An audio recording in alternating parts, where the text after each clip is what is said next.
Ladies and gentlemen, boys and girls, and lovers of drones everywhere, welcome to Thursday Night Live. Oh my goodness, it's Kelly Green into Hizzy. Yeah, do the dance. There you go. I don't know what you call that. That's called the twirl the pen. Twirl the pen, twirl the pen. It's your birthday, twirl the pen. Tonight, big, huge show, huge guest, Mr. Steele FPV legend has agreed to come back. He was here one time, and he's coming back? That means a lot. That's a great deal. We appreciate it. Nobody ever does that. Nobody does that. Freewell, all day, 4K series, lens filters up for grabs. That's $130 value. Plus, drone news with Jeff Stills. I will reveal my new FPV drone that I bought. And we'll play 1 second song. We'll play a game called, what is it called? Ken doesn't know anything. Nothing about sports or country music. Okay, we'll play that. Plus razzmatazz and all of the usual antics and frivolity that you've come to know and love. I'd like to first thank all of the early super chats. Thank you so much. You support the show and we appreciate it. Welcome to all the people who just happen to be tuning in for Mr. Steele, or if you're new to the stream, appreciate it. If you like what you see, tell a friend. And just because we have gray hair doesn't mean we're lame, right? We're lit. Am I told to say lit? Man, that was lit. I can't say that again. Did I just ruin the word lit? I'm sorry. Sorry about that. Well, something that is indeed lit, I have to tell you about, is our sponsor, RemotePilot101.com. RemotePilot101.com. Kelly, can you move up a little bit? I can't see your entire... There you go. That is the place to go. Jason Schappert is the instructor. If you want to get your Part 107 and legally earn money with your drone, you need to get certified through the FAA, and RemotePilot101.com is the best place to learn all about it. Let me show you the website. Kelly, what were you going to say? I was just going to say my Part 107 expires in October. I've got to retake the test. I'm not worried about it because I know thanks to Remote Pilot 101 and Jason Schappert, I'm good to go, and he'll guide me through it, and I'll be ready come October. Right. I mean, he's very qualified. He's written something like 8 aviation flight training books. And ladies, as you can see, he's pretty easy on the eyes. That's right. So, RemotePilot101.com. Learn. It's all video based. I'm not a good learner. I wasn't a good learner in high school.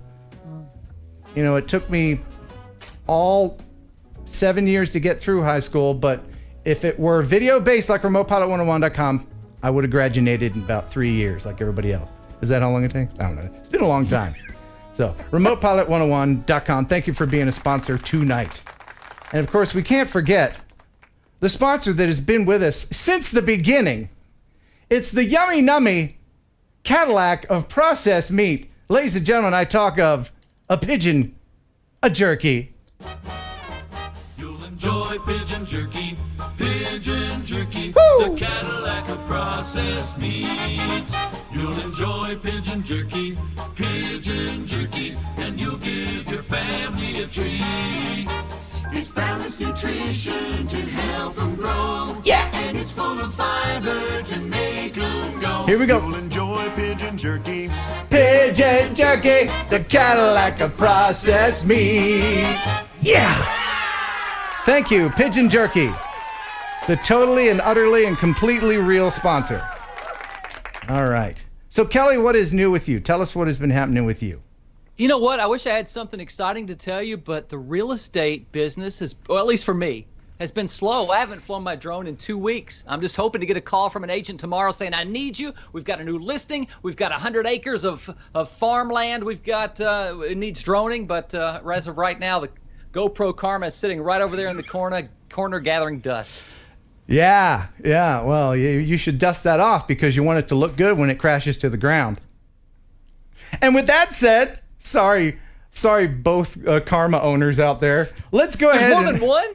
Head into the newsroom. Stop the music. It's time for news. We got a full load of news for you tonight. Everything that you'd ever want to know about drones in the dronosphere. Let's head on in and see Jeff Stills. What's happening, buddy? Oh man, this week has just been a flood of news. Just so much stuff across the board. So what we'll do is we'll start with a fun one. Flybotics has developed a novel new drone that uses two propellers and an advanced stabilization system that allows it to fly for twice as long as a conventional drone. Drones with a pretty unique technology that combines the aerodynamic efficiency of conventional helicopters with the mechanical simplicity of multi-rotors. And this gives us an advantage at the level of the flight time and also the noise reduction. The innovation of Flybotics allows to fly with only 2 rotors instead of 4 in a conventional quadrotor. And we achieve this by working on an advanced control system that we have developed internally, but also a metrology system that basically measures the speed of rotation and the speed of the tilting of the blade itself. This drone is being developed for the industrial inspection use case, especially for oil and gas plants. However, this technology can also be used in other applications like public safety, law enforcement, and generally all applications where miniaturization of drones is necessary. That's wonderful. I mean, and it's great for parties too, because when you get all smashed and you want to put a lampshade on your head, why do it yourself when it can just fly there and hover? Is it not a flying lampshade? Yes. Okay, all right. Exactly what I was thinking. And by the way, just a quick announcement. People are, I see out of the corner of my eye. Don't ignore the chat. It just goes by so quickly. Last week, we did this thing where any super chat over $20 would trigger the bird song. We're not going to do that. We're not going to do that, Jeff, because Jeff tries to get through the news, and so many people are trying to interrupt. And we have a lot of news to get to, and we don't want to be late for Mr. Steele. So tonight, I will let you know that my channel was one of 90,000 channels around the world that was picked to beta test super stickers. I'm not sure how that works. I think there's a little smiley face next to the $sign, or you click the $sign, then something else. But if you do a super sticker that has a bird in it, and what's the dollar amount there, Kelly? You pick one. $3. $3 or more super sticker. Then Kelly will do a dance. No bird stuff tonight for Jeff. We're going to give Jeff a break. Kelly will do a dance for every super sticker over $3. Okay. Not to put you on the spot. Back to you, Jeff, in the newsroom. All right. So while planning the security around the RBC Canadian Open Golf Championship, the Hamilton Police Service put a new spin on the definition of high-tech security. We were walking around the course all yesterday, setting up each individual station, and being able to see that this little box, this tiny little box, is able to detect a drone flying through the sky, and how even being in the security trailer, being able to be around all this other footage and things like that, it's a once-in-a-lifetime opportunity that not a lot of people will get. Great opportunity for our students to come and experience the technology, for them to see how it works and see the importance of its use at an event with this kind of pedigree. That is cool. And by the way, thank you so much, Chris DeGata, with a 2-pound super sticker. That's the first time I've seen one. It says, "Hey you," and it's a little dude dancing. That's not enough to trigger the Kelly dance. However, Chris Hope, $10 super sticker with a dude flying underneath. Ladies and gentlemen, I give you Kelly Green.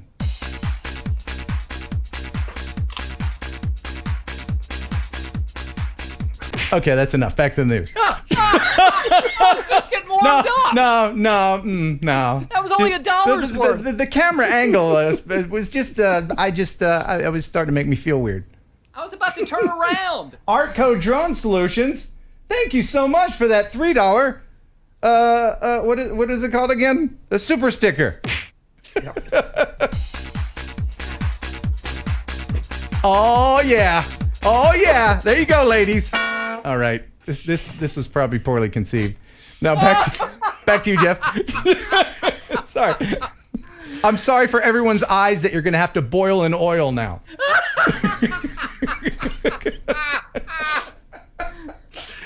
Oh God! All right. Yeah, So all next in the news, Travis Oliver was flying his drone and saw in Lafayette, Indiana, a fire off in the distance, and flew his drone over and caught some amazing footage of what's been now called the Lindbergh Village fire. Wow. This, man, it started in one of the homes and spread to a few others. Is that right? Oh, wow. Yeah, the homes are really close together. Now, when he got there, there were only 3 houses burning. The fire department hadn't shown up.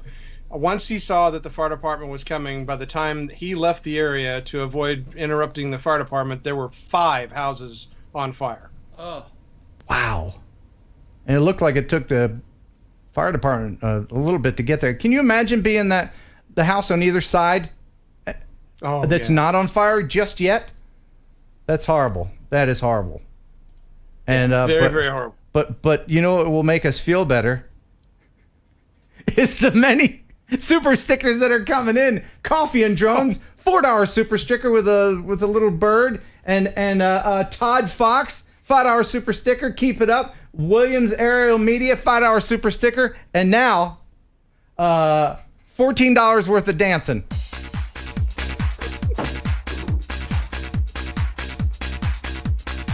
Oh, man. All right. $100 super chat and the shirt comes off. No.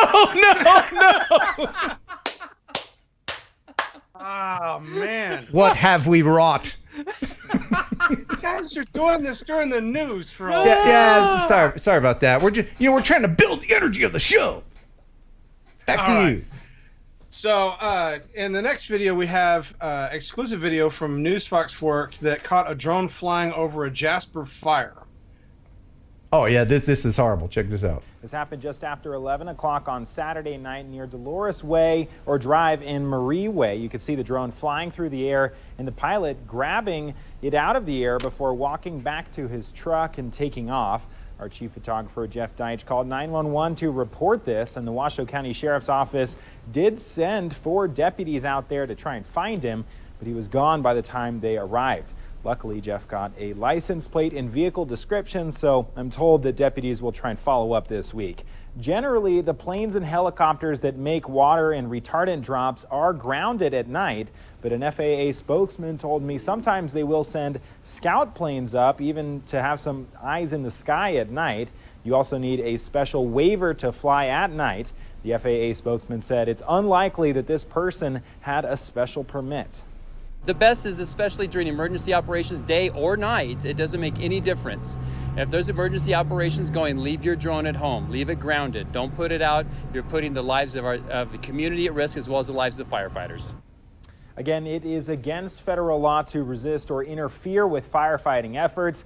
And in instances like this, the FAA does typically go straight to enforcement with no warning. And if you are arrested, you could be fined up to $20,000. That was nice of his mom to let him stay up late and do his newsy thing, wasn't it? Doesn't he look like a toddler? I mean, look, hey, when you're over 50 like I am, you can say things like that. Look at his ill-fitting suit.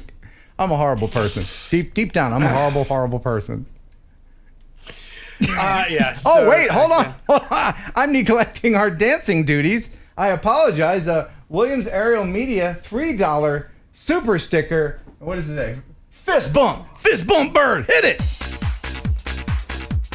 All right, it's enough. Back to you. No, I got the robot. I was about to bust out the robot. Oh, the robot. Go ahead. Great. Unsubscribe. This sucks. I thought we were going to talk about drones.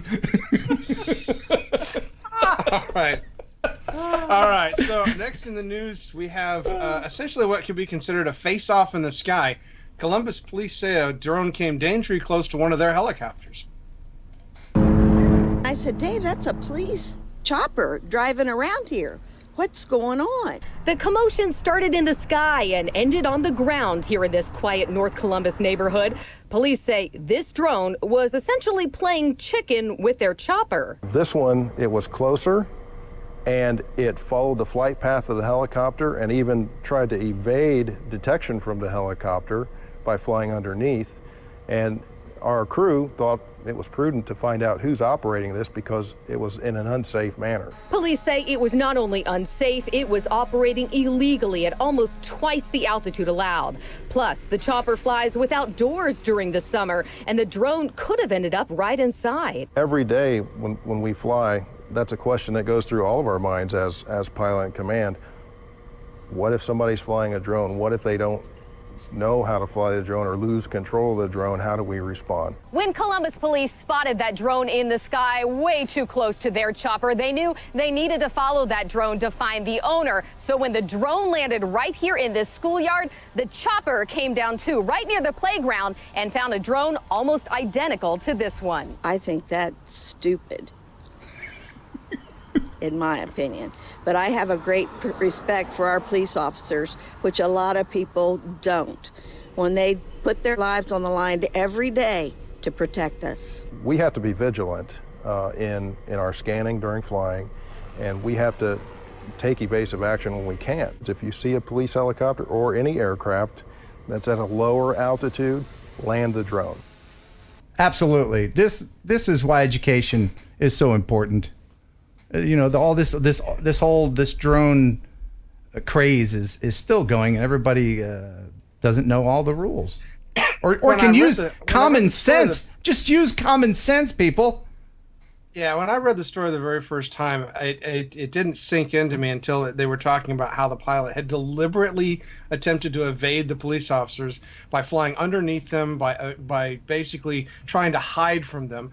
And then actually the helicopter landed in the same place where the drone landed, and people pointed, to who the pilot was. He took off running, left the drone, everything behind, just figured he could just make a break for it. And by the way, isn't this woman precious? Don't you just love her? I think that's stupid. Yeah, I just love her. That's the soundbite. That's right there. Yeah. Okay, so next in the news we have one. This is a man was recently arrested for flying his drone over an ATV crash in Mansfield that actually resulted in the death of 2 people. The detective at that time said, "Well, I'm going to confiscate your drone then." And I said, "Not without a warrant, you're not." And he says, "I don't need a warrant." He said, "I can confiscate whatever I want and get a warrant to search it later." 49-year-old Don Huffman says he was flying his drone above a fatal accident along US 30 in Mansfield on Monday. 2 men were killed when their ATV plunged off a cliff onto the highway below. A Mansfield police detective confronted Huffman and told him that his drone was getting in the way of a police drone above the scene. Huffman was arrested on a charge of obstructing official business, and police seized the drone and his cell phone and iPad. Now, Huffman told police he took no photos or video of the scene, and he was later charged with falsification after investigators found images of the fatal accident on his iPad. Huffman claims there was no memory card in his drone, and he maintains the images were unintentionally sent to the iPad. Mansfield police say Huffman and his drone were interfering with their investigation, and they were very sensitive to the fact that the bodies of the 2 victims were still at the scene. If their drone would have said police drone, I'm sure I wouldn't have flown my drone around it. I'm totally floored that they have made a criminal issue out of this. It's technically a crime scene. Even though it was an accident investigation, it still is a scene that we need to secure as best as possible.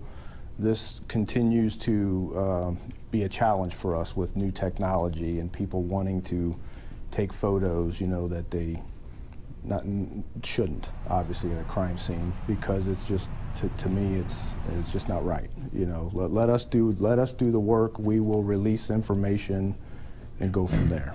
Don Huffman has hired a lawyer and says he plans to fight the charges, Gabe. Police say as more and more people buy drones, this will become a major issue. There is so much to unpack here. And I'll go on record as saying I don't always agree with how authorities handle drones. I've run into people who are just plain ignorant and authorities that don't know anything. But flying your drone is not a right. It's a privilege. Yeah.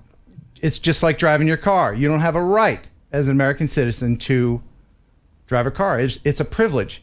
Having the bodies of your dead relatives photographed that is not to be photographed. That is a right. You have the right not to have your dead relatives photographed by some knucklehead with a drone. And dude knew he was going to be on TV. I'm going to wear my America shirt. Oh. Yeah, this is just another person that gives drones a bad name. I mean, he didn't even realize that the thing was recording. That's just full of junk. So, anyway, Kelly, thoughts? You look like you might have a thought rattling around in there. I actually agree with everything you just said. So there's no need for me to jump in. Just agreed. Okay. I mean, sure. Yeah. One day down the road, all of the rules and everything will be. The FAA is still trying to deal with all this. We don't have enforcement. The FAA is not an enforcement agency. So it's up to us to use common sense. Rules are made not for us who have common sense. Rules are made for the dumbasses like that dude who will do things like this. And I apologize, but that dude is a dumb ass. Back to you. All right. So because of the fear that hold on. This just in. We have an opinion about that dude in the America shirt from someone out in the field. What are your thoughts, ma'am? I think that's stupid. Yes, I agree. Okay, so obviously all of this stuff boils down to the fear of drones crashing into planes. And DJI has decided that they're just going to put this whole argument to rest.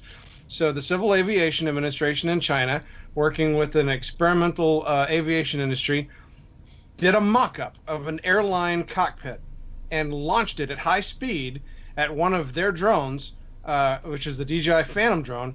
The test was completed twice. The first time the drone hit the middle of the windshield. The second time the drone collided with the side of the windshield. Now, what I did here was I got bored of this loop, so I put some sound effects in. It was just the same thing over and over again, so you let me know which one you like best. I changed up a little bit here. I think that was pottery. This might be a Hanna-Barbera. And then, of course, this one's for your son. Yeah. A lot better with the sound effects, I think. Well, the important thing to take from this test is that after all of the impacts that it did, the windscreen was never damaged by the drone. Even the battery, which everybody keeps saying is going to be the thing that is going to go flying through and impact the cockpit, completely disintegrated on impact with the plane. So these tests match computer simulations that have been done here in the United States that prove that it's unlikely that a Phantom type drone would cause any critical damage to a commercial airliner. Well, I mean, that's good news, but if it gets sucked into a jet, that's also bad news. Same thing that happens if a bird gets sucked into a jet or any other debris gets sucked into a jet. That's true. They would have to be at a drone festival and get several drones sucked into jets for it to really take it down, I believe, anyway. Still not good. Still not good. Don't fly your... This doesn't mean it's okay to fly your drone out in the stratosphere. No. Yeah. So, Kelly, I know that you have your GoPro, and I know that you're probably interested in being able to move to a better drone later. And I want to tell you that Skydio, the manufacturer of the R1 drone, has specifically said, don't buy a drone yet.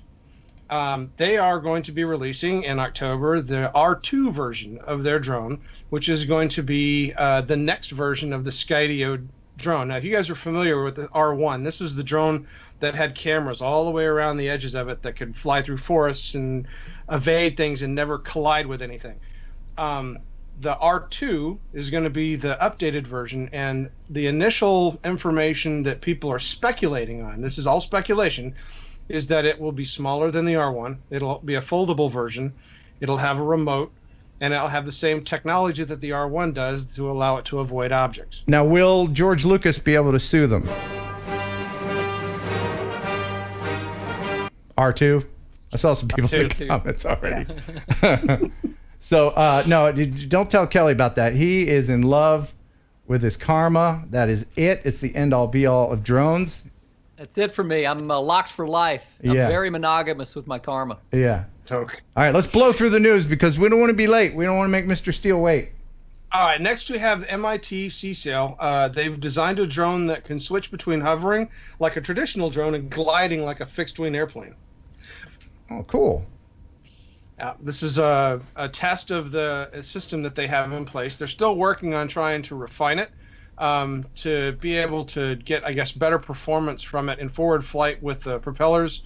But it shows proof of concept that being able to combine both the forward flight of a fixed-wing aircraft and the hovering capability of a drone, that you could have a very effective, I guess, new type of hybrid. Okay, and that's kind of like the Parrot that I gave away a couple weeks ago. The Parrot Very was similar, yeah. Yeah, what was it called? I don't know what it's called. Anyway, it was made by Parrot. Well, on the basis of our earlier discussion with drone stupidity, Ash, our UK correspondent, has something special for us. Hi, I'm Ash from Droning On, and sometimes it doesn't even need a politician to bring drones into disrepute. There's a viral video circulating at the moment on all social media platforms which originates from an Instagram page called The Zach Myers. He's a mid-20s American guy who from his Instagram page looks to be intelligent and successful, but actually, if you look at this originating video, you might change your mind.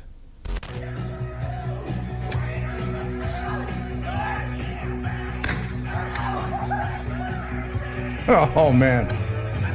Oh, wow. Nailed him.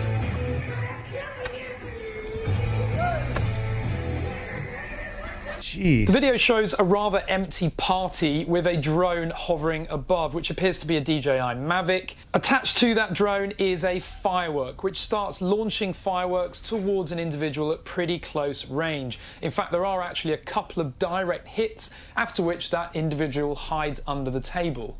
Now, we assume that this is a private party, but that is irrelevant because as soon as that drone is in the air, attached with fireworks, it becomes a risk to the general public, and that drone could easily lose control. The fireworks could easily launch in an unexpected direction as well. A direct hit from one of those fireworks in the eye could easily result in losing an eye. It could also cause serious burns and damage to property and people in the surrounding neighbourhood. It's just bloody irresponsible. Thanks for watching and for flying safely. Yeah, thank you, Ash. And by the way, if you want to see the rest of that video, which is very detailed, and he's got a great channel, there's a link in the description to that video and his channel. So here's where the divide happens between 14-year-olds and us adults. 14-year-olds are like, that's cool, I'm going to try it. Us adults are like, please don't. Not my neighborhood. I don't want my house to burn down. Right. So this whole thing was set up, right? I mean, it was planned. The people at the party knew it was going to happen. They were just running around acting wacky because you see it from the drone's perspective. So obviously the drone didn't get confiscated by police and the kid didn't end up in jail. He did it for views and likes and engagement on social media, correct? Or am I wrong here? That's the general consensus, is that it was something that was staged or planned that they were doing at this party, and that leads into our next story with this, because this isn't the only video like this. Right. Roberto Estella recorded a viral video in Brazil where he supposedly was breaking up a street party using a drone with fireworks attached to it.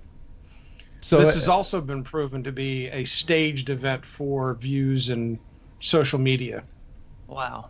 Yeah, so if you get the bright idea to do this, other people have, learn by other people's mistakes. It's technically weaponizing a drone. It's skirting the very edge of that, but I mean it's essentially very dangerous and not recommended. Oh, I'm being told that we have a couple of correspondents to give us a little bit more on this. Cool. Fire, fire, fire, fire.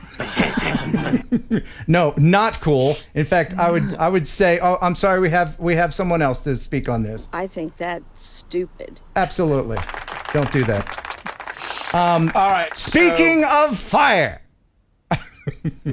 Speaking of fire. Yes. Ken, let me ask you a question. You know it's legal in the United States to own your own flamethrower, do you not? I didn't know that. Oh, don't tell him that. But wouldn't you think it would be even better to own your own flamethrower that flies? Ooh, didn't we just watch a bunch of that? No. Okay. Introducing the TF-19 Oh my God! flamethrower. The Wasp is built to withstand all sorts of conditions, both cold and hot. With 25 feet of range and 1 gallon of fuel capacity, holy crap! The TF-19 Wasp can deliver over 1.5 minutes of continuous firing time. Oh, yeah.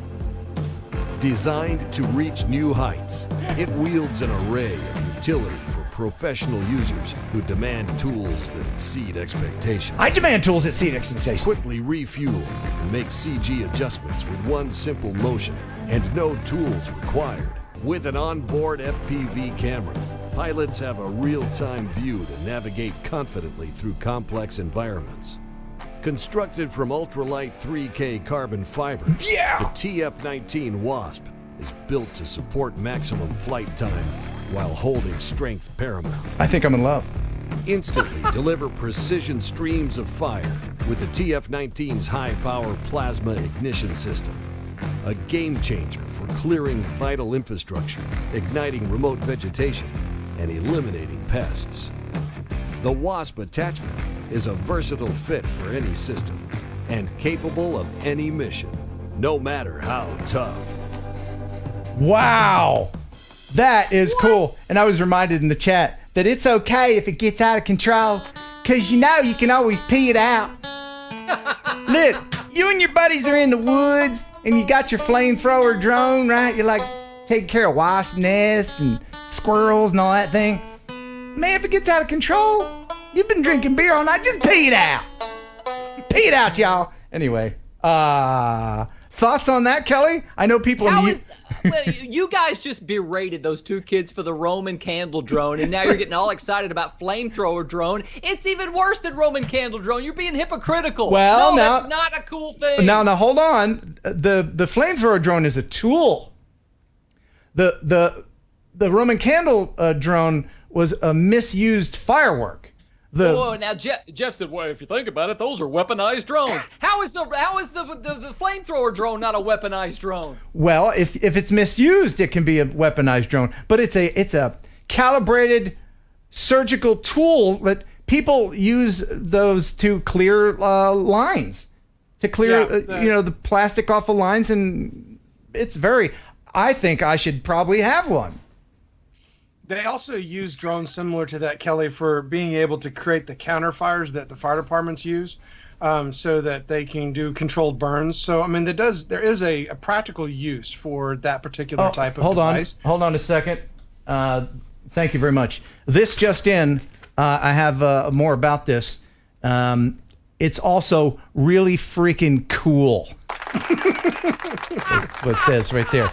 So $1,500 and it can be yours. Wow. I agree, it can be used for good and used for a lot of commercial reasons that would do a lot of good things. But if you put that drone in the hands of one Ken Heron, you've got big problems on your hands. Well, look, if you put that drone in the hands of 52-year-old Ken Heron, you're safe. If you put that drone in the hands of 14-year-old Ken Heron, I would be just getting out now. I want to thank Ready Set Drone. That would be a video that I would pay to watch. I want to thank Kelly from Ready Set Drone, $20 super chat. And though he didn't type anything, I know he wanted to say that he'll see you at Spin Up. There's a link to Spin Up. Spin Up is happening October 19th. It's going to be awesome. We're all going to be there, right, Kelly? You're going? I'm actually going to gin up. After the show's over, I'm going to go drink some gin. I'm just going to turn it up. Yeah, very good. That's where I'm going. Okay, well, we have to get to Mr. Steele here. We're already a couple minutes late. I'm sorry if you're watching, sir. But, wait, this just in. Breaking news. This is from 10 Toes.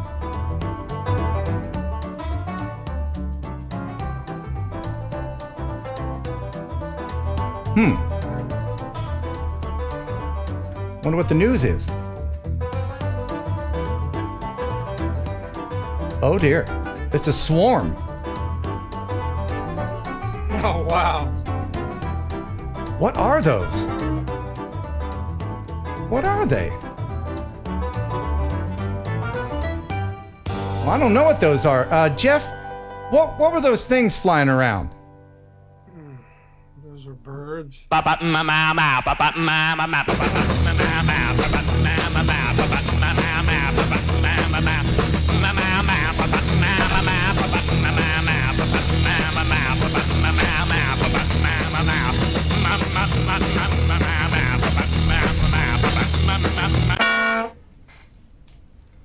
Never gonna make it. Never gonna get through it. Never gonna make it. Jeff, thank you so much for all of the wonderful news. I know you put your heart into it. And if anybody wants to find more about it, they can go to... Drone Book is a place that we have most of the news showing up to, and there's also the Drone Wiki. Very good. Thank you, Jeff. Love you. Mean it. Take care. All right. Thanks for stopping by. Now get out. Oh, that Jeff. He is a good sport, isn't he?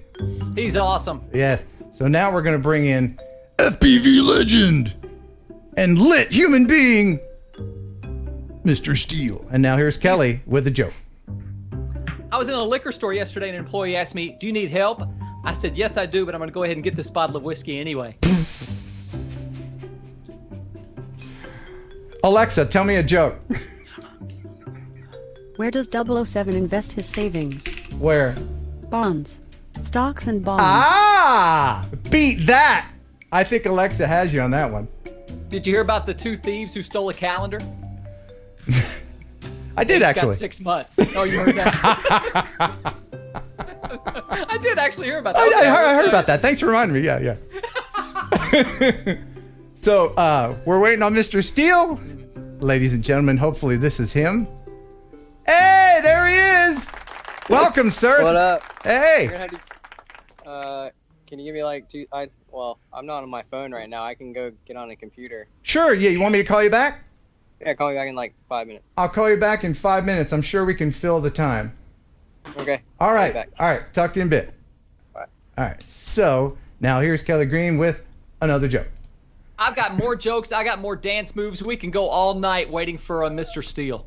What do Okay. you call an apology written in dots and dashes? What? Remorse code. Okay. Oof. Remorse code.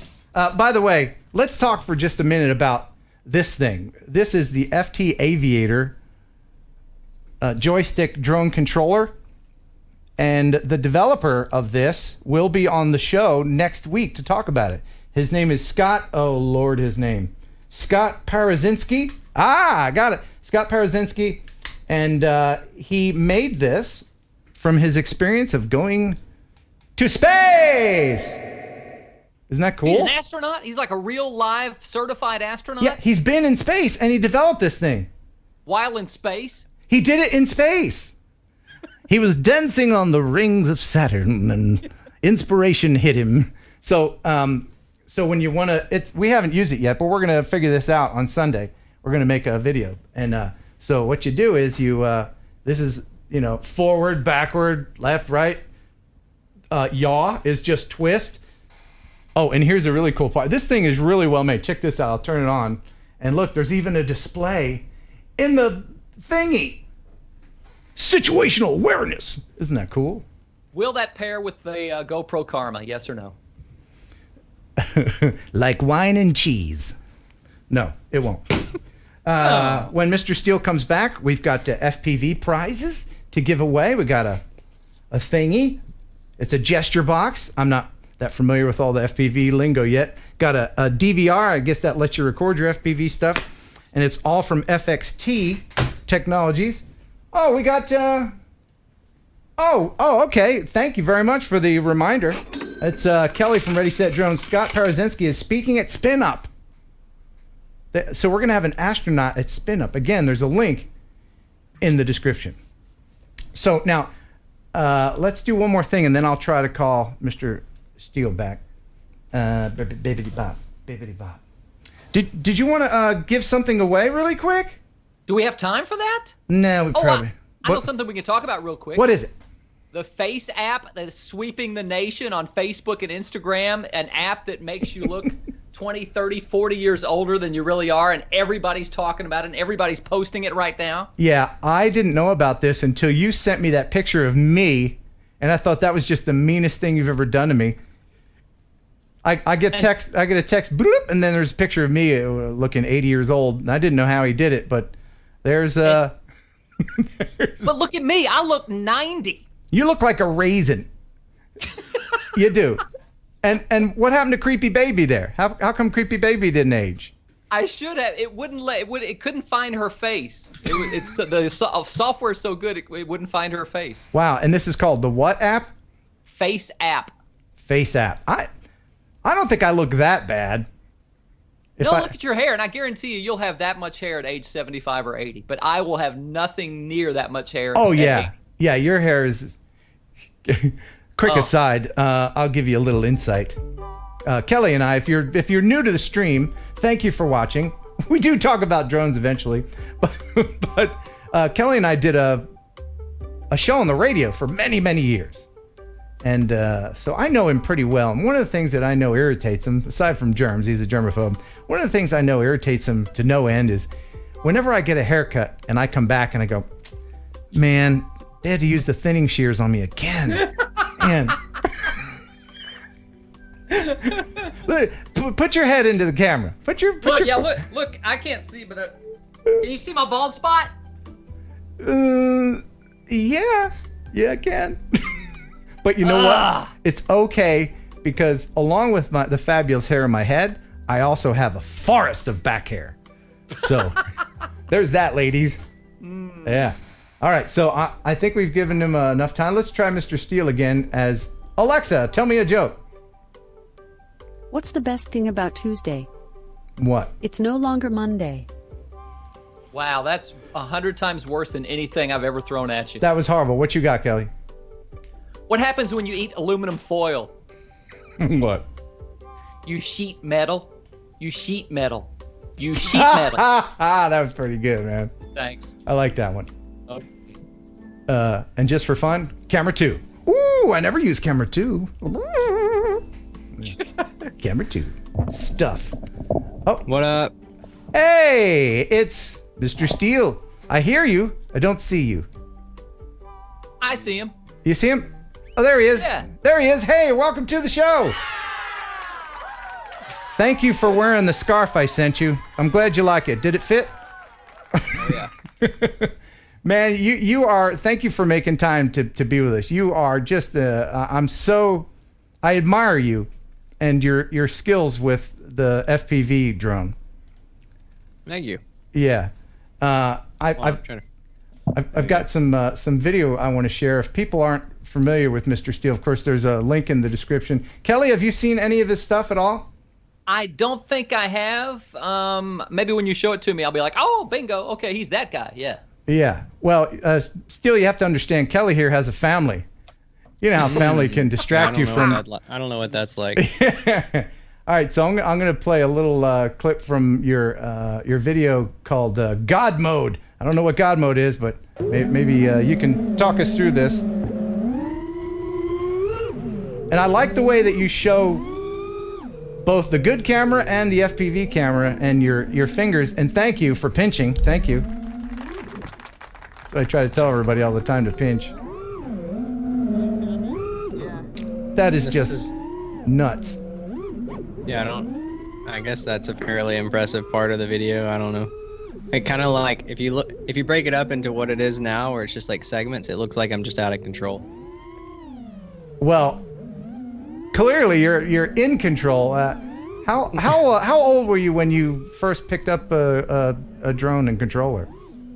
Like 4.5. Seriously? No, I started like 4 years ago. Okay, I totally would have believed you. Wow, this is the kind of stuff that I really want to get into. It's mesmerizing. Right in the trunk of the car. Bravo.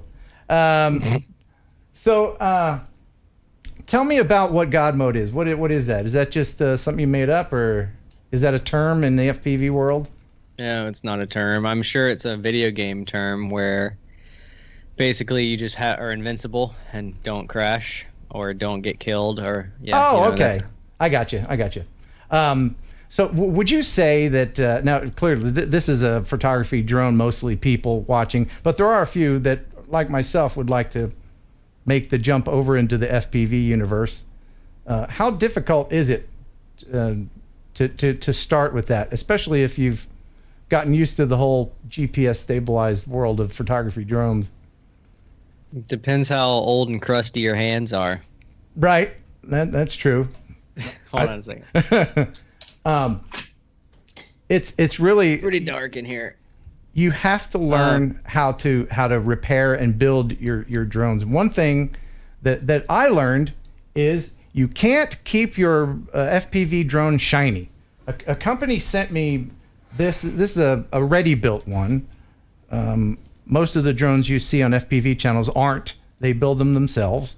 And I'm saying things for my audience that, of course, you and your audience already know, but I'm dumbing it down for mine because they don't know, like me, about FPV stuff. But this is a ready-built one called the Copus One. And this was my first foray into the whole thing. And I didn't even know how to hook it up. I didn't know about Betaflight, which is a whole program that lets you change everything, all the dynamics and everything in here. And so I tried to keep this nice. I tried to fly it like a photography drone. And the first 10 seconds I had it, I crashed it, broke the camera.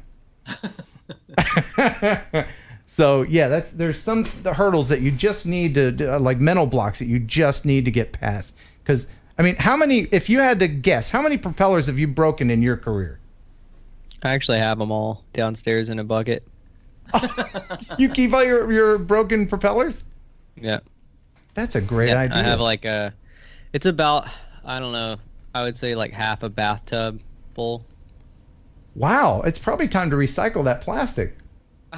Well, it was glass nylon. That's why I used to keep it, because there wasn't really anything you could do with it other than throw it away. And then now that I've switched to polycarbonate, in the last couple years, I have all of those props as well, which, to be fair, I haven't broken nearly as many polycarbonate props as I had glass nylon props, because you can crash and like bend them back into place and they're good to go. Are polycarbonate the same stuff that skateboard wheels are made out of? That's polyurethane. Oh, see, I know nothing about skateboards either. And I mean, well, that's polyurethane in a sense of like a rubber. Polycarbonate is like it's like a hard plastic that's fairly malleable, but when you bend it, it doesn't typically crease that easily, unlike other plastics. However, it does crease if you bend it far enough. Okay.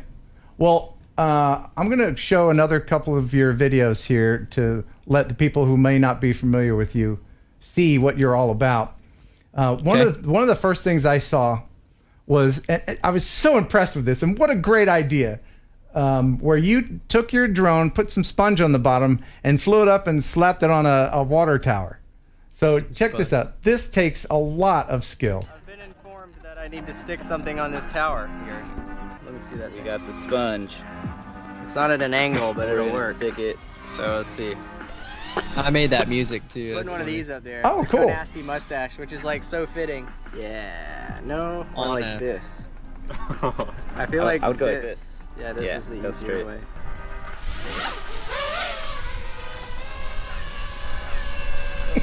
It's on there barely. Okay, you ready? Yeah. 20 centimeters. Look at that. He stuck it on there. Isn't that incredible? Nice. Like, I imagine whoever has to go up there and do maintenance would just wonder for days, like, how did they get that up there? That was the idea. Well, the original idea, I actually did that first on a high-rise building, and the original idea was to get a sticker that was like semi-translucent, so you could see the logo on the inside and the outside, so that someone on the inside could obviously see it. And we were going to find some kind of ridiculous business situation where there's like people in cubicles in there, and I'm not hating on cubicles, but I just think it would be funny if instead of being able to look out your pristine window, there was a nice sticker stuck there, and it would piss you off every day. So I'm all about like, sticking it to the man, and even though people in cubicles aren't the man, maybe I could find some kind of penthouse suite and bucking the trend, kind of shaking things up, and I'm okay with that. But along with that, I guess comes kind of a reputation of being somewhat of an outlaw, right? I mean, in the dronosphere, How do you feel about, you know, all the FAA rules and everything, and do they apply to FPV and you know, as far as line of sight and all that stuff? How do you feel about that? I mean, I've been in many meetings with FAA representatives, and I've gone to the FSDO in Atlanta a few times, had conversations with all of the big wigs for the Southeast, because Hartsfield-Jackson in Atlanta is the airport that's pretty much one of the largest airports, or busiest airports in the world. Not largest, because I think Dubai built one that's just slightly larger, but isn't nearly as busy, but it's just larger because it's Dubai. And anyways, like, we have a lot of air traffic here in Atlanta, so there's always obviously going to be some kind of large FAA presence here. And I've had many conversations with them, and they're just like, hey, if you're going to do anything, try to at least make it to where it's not telling other people that they should go do it. Because, oh God, mosquito. I don't know where that thing came from.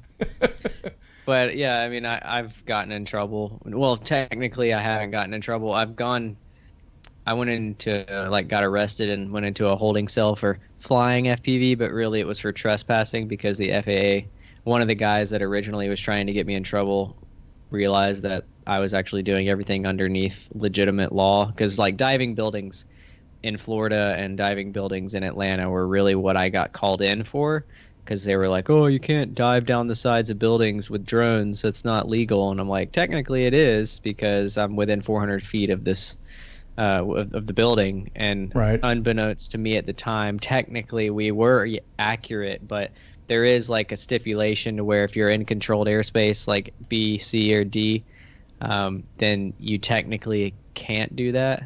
But luckily, I want to say Atlanta itself is in E or G, so we can kind of get away with it there, where you can stay within this bubble of 400 feet of a cylinder around a building and 400 feet above it.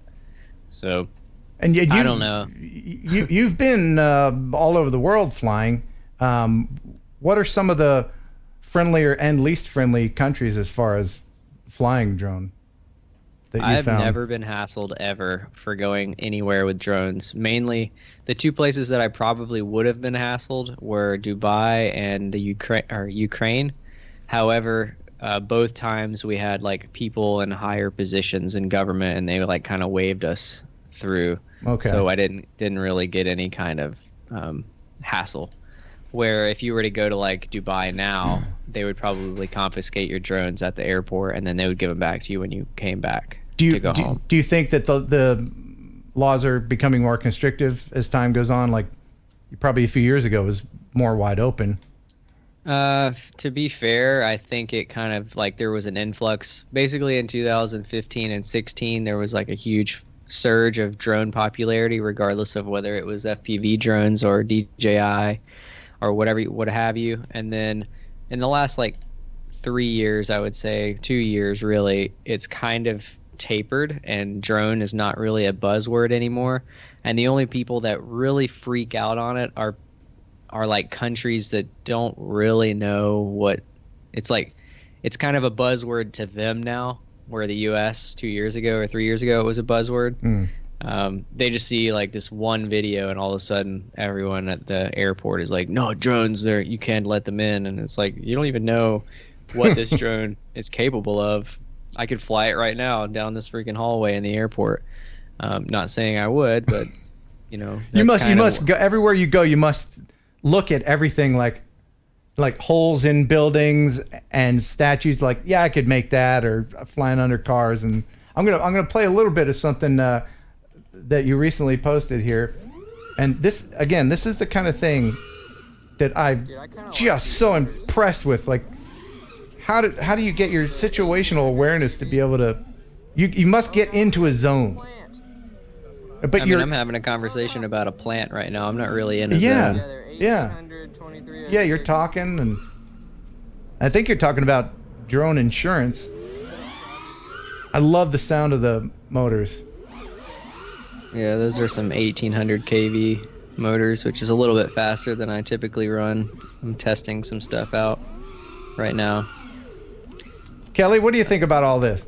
Yeah, I was going to ask, Mr. Steele, Ken and I both have a ton of respect for you just because your skills are amazing. Is that respect kind of reciprocated? Do FPV pilots have the same respect for what Ken called photography pilots in the drone industry, or is it kind of a, you guys do what you do? And well, I can answer that. Watch me do my thing because it's going to blow you away. Right. I think it depends on who you talk to. It's kind of like if you ask a skateboarder if they think scooters are cool, like you're probably, I mean, that's exactly the analogy that is coming to mind. So that's a good one. That's a good one. Like there are some really good scooterers out there and they are cool, but there's very few and far between. They have to do something pretty outrageous for to get a skateboarder's attention. That was a very, very diplomatic answer. Thank you. Well said. Well said. And there's something here I wanted to point out. You at the end of this, you crash. But I can watching this, I can kind of see you like you did. You know what I'm gonna point out here? The stairs, the railing at the end. I knew it was there. I just didn't have enough battery to get over it. I was like running real low. I just kept pushing it because. Whatever. Yeah. Why not? Just because insurance companies are sketchy. You're talking about insurance companies. Do you have insurance for this kind of thing to cover you? I do. Yeah. I don't know.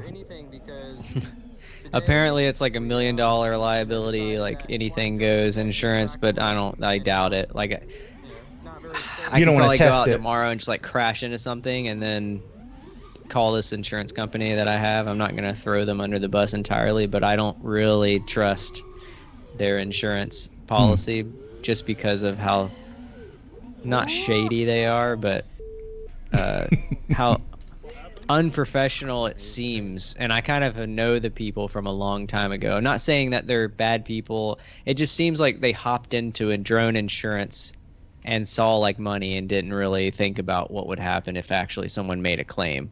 Oh. If that makes sense. Oh, I'm yeah. not trying to like say that, oh, my insurance is shitty and I don't have insurance now. But that's just kind of how I feel about insurance in general. Like even car insurance. I talk to State Farm, which is my car insurance people, all the time. I pay them thousands of dollars a year. I'm highly unlikely to get anything out of it real. I mean, yeah, they might take care of me once, but I feel like if I had any kind of claim, they'd be like, oh yeah, sorry, you got too many assets, you're gone. Yeah. So. Well, I mean, if you Google drone insurance, you're going to get a lot of fly-by-night, hey, Larry's insurance company, and unproven, untested. Yep.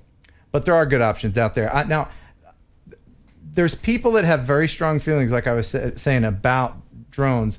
And it seems like when I watch your videos, you have a group of people that usually comes with you. It looks like you're just having so much fun all the time. There was one here I'm going to show where a dude throws rocks at your drone. Mm-hmm. And maybe you can follow up with what that was all about, why he was so angry. But I thought this was funny, the way you put this together. It reminds me of some Chills video. Do you know that guy on YouTube? Chills. It's ridiculous. Where is this? It's somewhere in northeastern Germany. Okay. Or northwestern Germany. I can't remember. I think it's Hanover. It is Hanover. Hanover, Germany. So you didn't know there was people in there before you flew in, or? I knew they were there. I knew where they were. It's not like I was trying to taunt them or anything. Right. I was just like, oh, there's people. Okay, I'm going to turn around and do whatever. But you didn't know they were drone haters. Well, apparently, we had been flying this building all day, so it wasn't just me that was apparently pissing this guy off. So this is an abandoned Continental factory in Hanover, Germany that's probably been abandoned for like 25 years. Maybe not 25, but at least 15 years. And people go there. It has been a drug hangout, and then it kind of became like a weird kid touristy hangout, and then it's got a skate park in the lower bottom of it where people go in the winter and skate. And now it's torn down now. Pretty much everything that I fly, immediately after I leave, it gets torn down or ruined, or no one can fly it again. It's just kind of a weird circumstance. But that place, we went there and we were flying it. We were there all day. Like, we got there at like 10 or 11 in the morning and stayed there until probably 5 at night. And people have to walk by where we are to go in. It's not like there's people sneaking in the back. There's a river in the back. So you have to walk right by us to go inside. And you can tell what we're doing. It's not like we're, quiet. It's not like we're driving RC cars around inside there. It's like this loud ass thing making noise, buzzing around, coming back and landing periodically. People crashing, having to run in there and get their stuff. So, for as many people as we saw go in, occasionally, if they were looking a little interested, we'd be like, hey, we're flying inside there. Just if you hear something loud, just look around and be aware, because we can see you. But if you're hiding behind some like pillar and you pop out in front of us, it's not going to be a good day for you.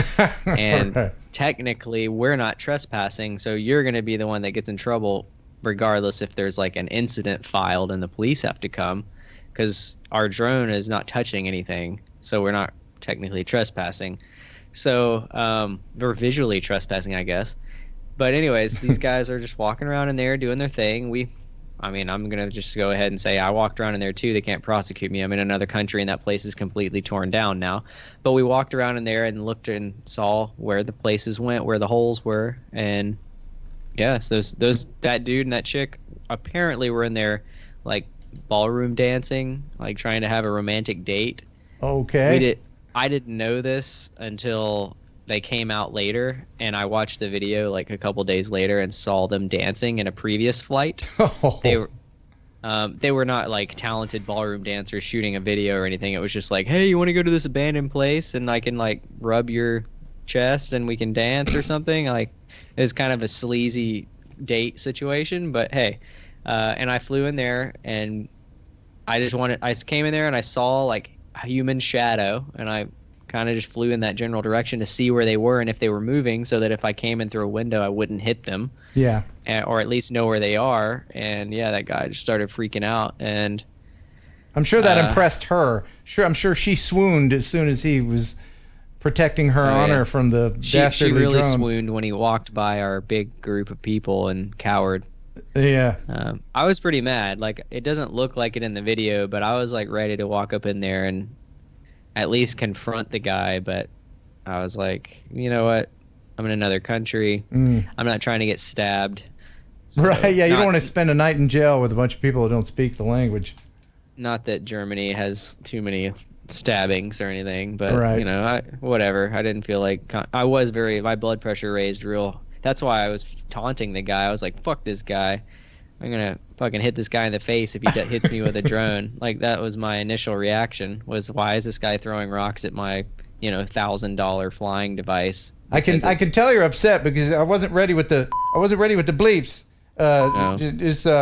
And hey, by all means, you be you. I'm not trying to tell you how to talk by any means, but let me know so I can have the beep machine ready. But I don't know how the YouTube algorithm. I'm trying to be. Yeah. But anyway, I say F all the time in my videos. I do too, but not when I'm on this thing. Oh, okay. But anyway, so do you when you go to a new location, do you walk around and check it out like extensively, or do you just check it out with the drone when you get there? It depends on the environment. If it's interesting to me and not just for flying, I will go investigate it. But if it's just like something that looks cool and I can pretty much see everything that I want to do, I'll just investigate it with the drone. If there's something that I don't feel like walking to, I'll just fly a drone over there and scope it out before I fly. But more than likely, lately in the last year, I just will fly it as hard as I can on the first battery, and if something goes wrong, something goes wrong. But I've come to be pretty good at reading spatial situations in the drone rather than I can look at it, but then I'm like, whatever. My whole thing with flying FPV is I want to be able to go into any environment and be able to do anything that I want to do in any environment first try without having any kind of knowledge of the environment. And the only time I've ever scared to do that is if there's a lot of wires or lines. That's really the only time that I won't just full attack any situation or an environment. So if we're like, say, downtown in a city and there's a lot of like tram wires or some kind of power line situation, I get a little sketched out about that. But if it's pretty clear, and even at night, I won't usually fly, even though I do have my night waiver.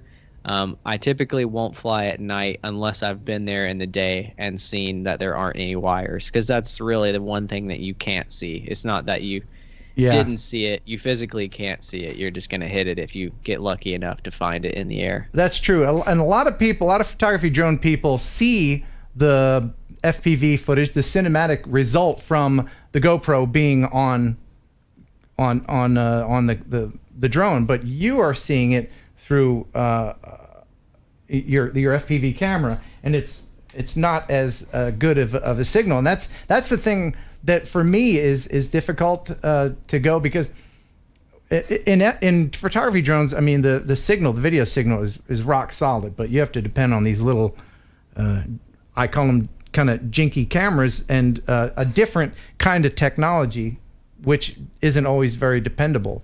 Now I had a buddy of mine, his name is Viggo Koch in Sweden. I'm seriously trying to get into this FPV stuff, and it's an uphill battle because I have to forget a lot of the stuff that I already learned with photography drones. Not to mention the fact that I have this gray hair, and there's not a lot of. Would you say there's a lot of dudes over 50 in your FPV arena? Have you seen a lot of people my age flying FPV drones? There's always people, in their 40s and 50s that fly, but a lot of them are more a lot of the guys that are over 50, like there's a lot of people under 50, like between 45 and 50, but people over 50, I would say it kind of dramatically decreases, mainly just because the barrier to entry is a lot of tech, and usually that late baby boomer era, like I don't know, 50 to 65 is a little less tech savvy as a whole. Like That there's is a true. lot. My dad's 58 or something like that, and he's very tech savvy, but he also grew up around it, and is very interested in learning.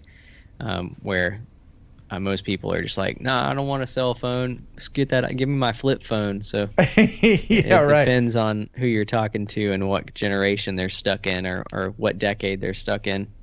That's true. Kelly, you look like you wanted to say something before I show him my cool new race drone here. Yeah, before you do that, I'm like a cell phone aficionado. What kind of cell phone do you have? What kind of smartphone do you have, Mr. Steele? Are you a snob? Are you going to hate me because I have an iPhone? No, not. Do you have an iPhone? No, that's cool. I'm cool with that. Yeah, I have an iPhone 10. Gotcha. Just because I edit on a Mac, so I just have a Mac, the whole Apple ecosystem. I just love AirDrop and the ability to. So I base all of my. I have a company called Ethics. This company right here, and. Anyways, that company, like I am very much in the mindset of you don't really create products you don't create a product for someone because they want it. You create it because they need it for some reason, or it's something that's going to change the way that they use a device. Not necessarily, you're not going to reinvent a device. You're just going to make it to where people are like having a completely new experience with something that's already available. And it may be combining multiple things into one thing, or it may be, developing a certain, for instance, a motor or something like that, that is very, what would you call it, where you can attach and detach and change, modular, like a modular style motor where you can adjust, and there's multiple generations of that motor that are all compatible with each other.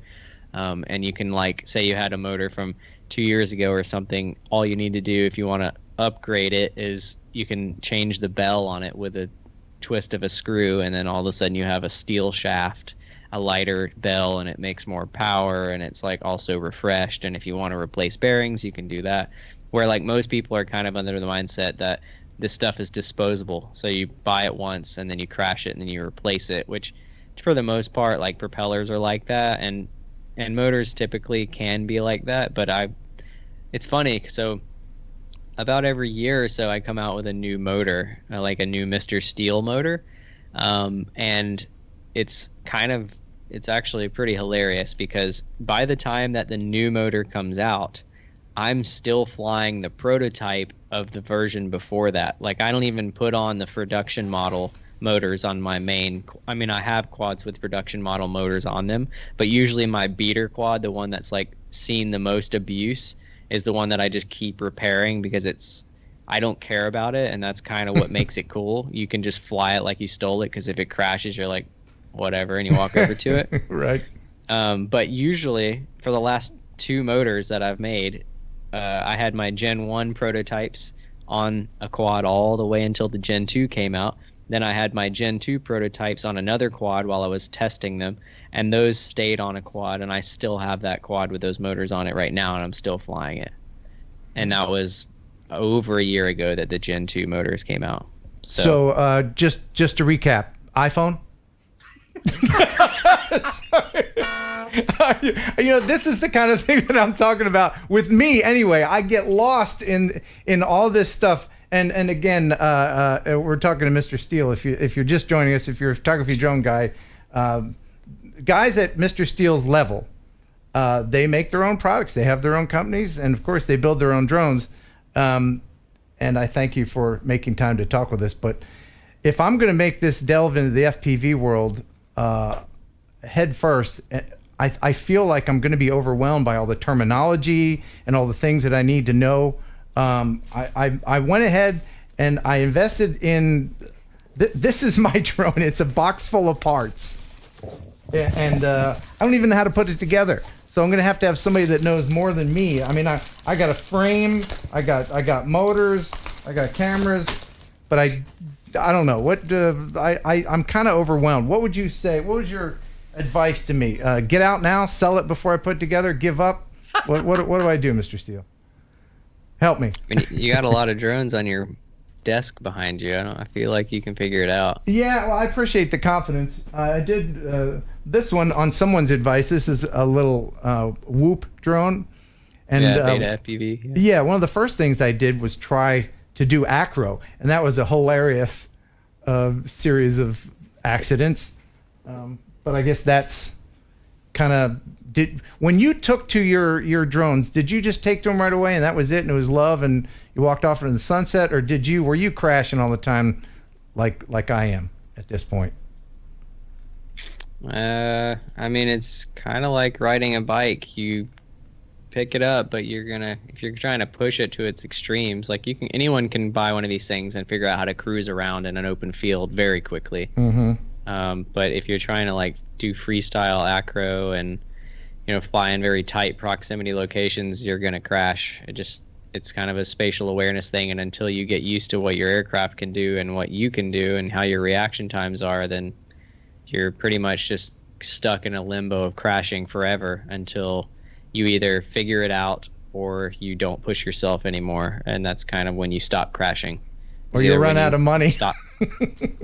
I mean, in the beginning, I would say the first year I probably spent 30 grand in RC, and I think I made like 20 grand a year in my first year. Oh my goodness. Wow. However, I also don't ever go into anything half-assed. If I'm gonna pursue something like a hobby or something, I pretty much dedicate all of my time to it. And I'll just give you a great example. For some reason, a week ago, I decided that I wanted to learn everything I could possibly learn about credit cards. And now I know about pretty much every credit card that you could possibly get and what points you need to get certain things. And it's stupid and I hate it. But I literally spent like the last 4 days of my life until 5 a.m. watching YouTube videos about credit cards.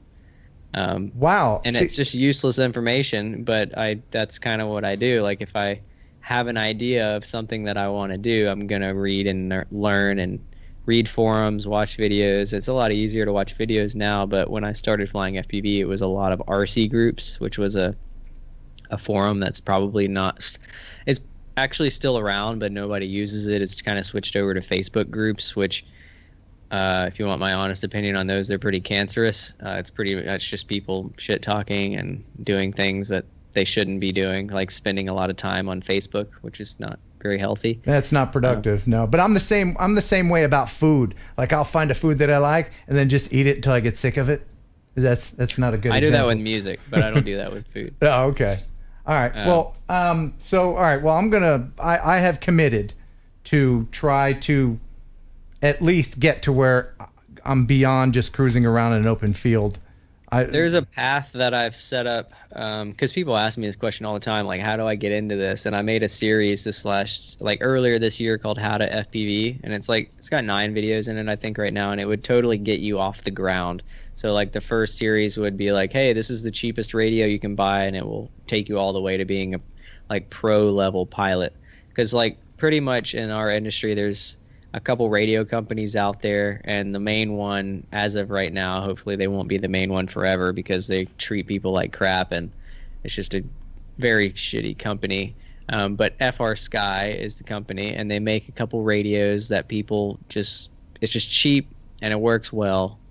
They make the Taranis X9D and the Taranis Q7X, and they make the X Lite, which is like an Xbox controller. That's it's actually an Xbox controller-esque RC remote.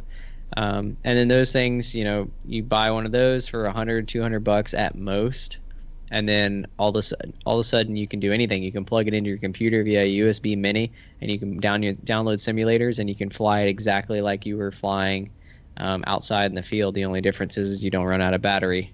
Right. Would you recommend simulators? Absolutely.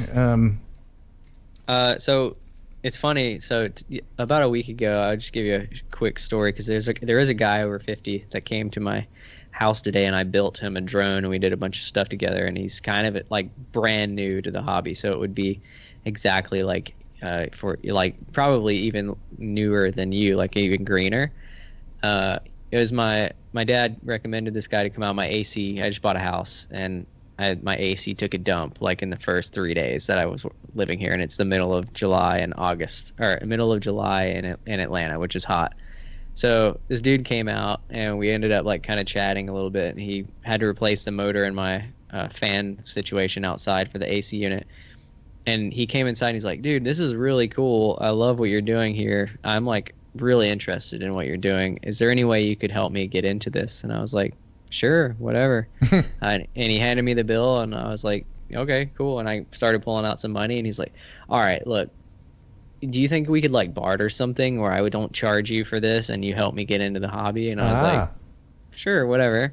And to me, it would be easier to say, nah, here's the money, and say bye. But I like the guy, so I ordered all the parts for him at cost, as much as I could anyways.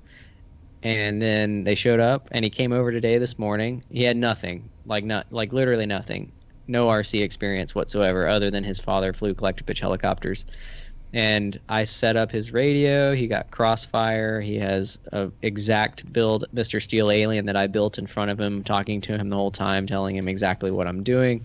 And this is kind of a rare experience. I've only done this ever before one other time, and the guy that asked me to do it paid me a lot, because he was like, hey, I know this is a really rare and weird experience, but I'm going to come spend 10 hours with you. How much would that cost me? And I was like, that sounds like a hassle. So it's going to cost you a lot, because it's literally like giving some random person an entire day and telling them everything you know about the thing that you do. Right. And this guy, I just did it for, pretty much free, because I like the guy, and he's a great guy. So anyways, did that for about 8 hours, and now he's good to go, but he has everything he needs, but he's not ready to fly. So my next advice to him is to follow my my little series where he sets up his radio on his computer, and he plays this simulator. I haven't played a simulator in probably 8 months, so the one that I used to play is called Velocidrone, and it's very realistic in the way that I've tuned the aircraft in that particular simulator. Flies 90% as good as my real aircraft, like how it feels as far as mass and drag, and how the camera like reacts and how the drone reacts. So it's pretty much like flying my exact drone, and then you fly that for a while and get the hang of it. And then I have build videos also in this, and I talk about batteries and like, you know, the biggest problem with all of this is not knowing the systems. Yeah. You need to know like the radio system. You need to know what the drone is. You need to know how to build the drone, because if you crash it, you're going to have to repair it, and you're definitely going to crash it.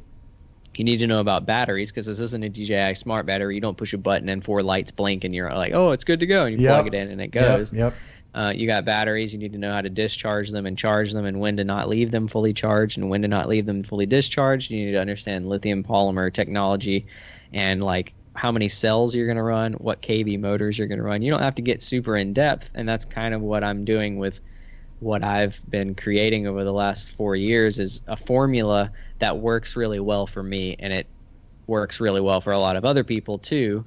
That's part of the reason why I have the like name in this community, is not necessarily because I'm a decent pilot, but because I try to help people get into it easier than if they had to do what I did, where no one was trying to help you. Everyone had their secrets kept as close as they could to their chest, and they're like, oh, you want my PIDs, which is like the tune of the aircraft?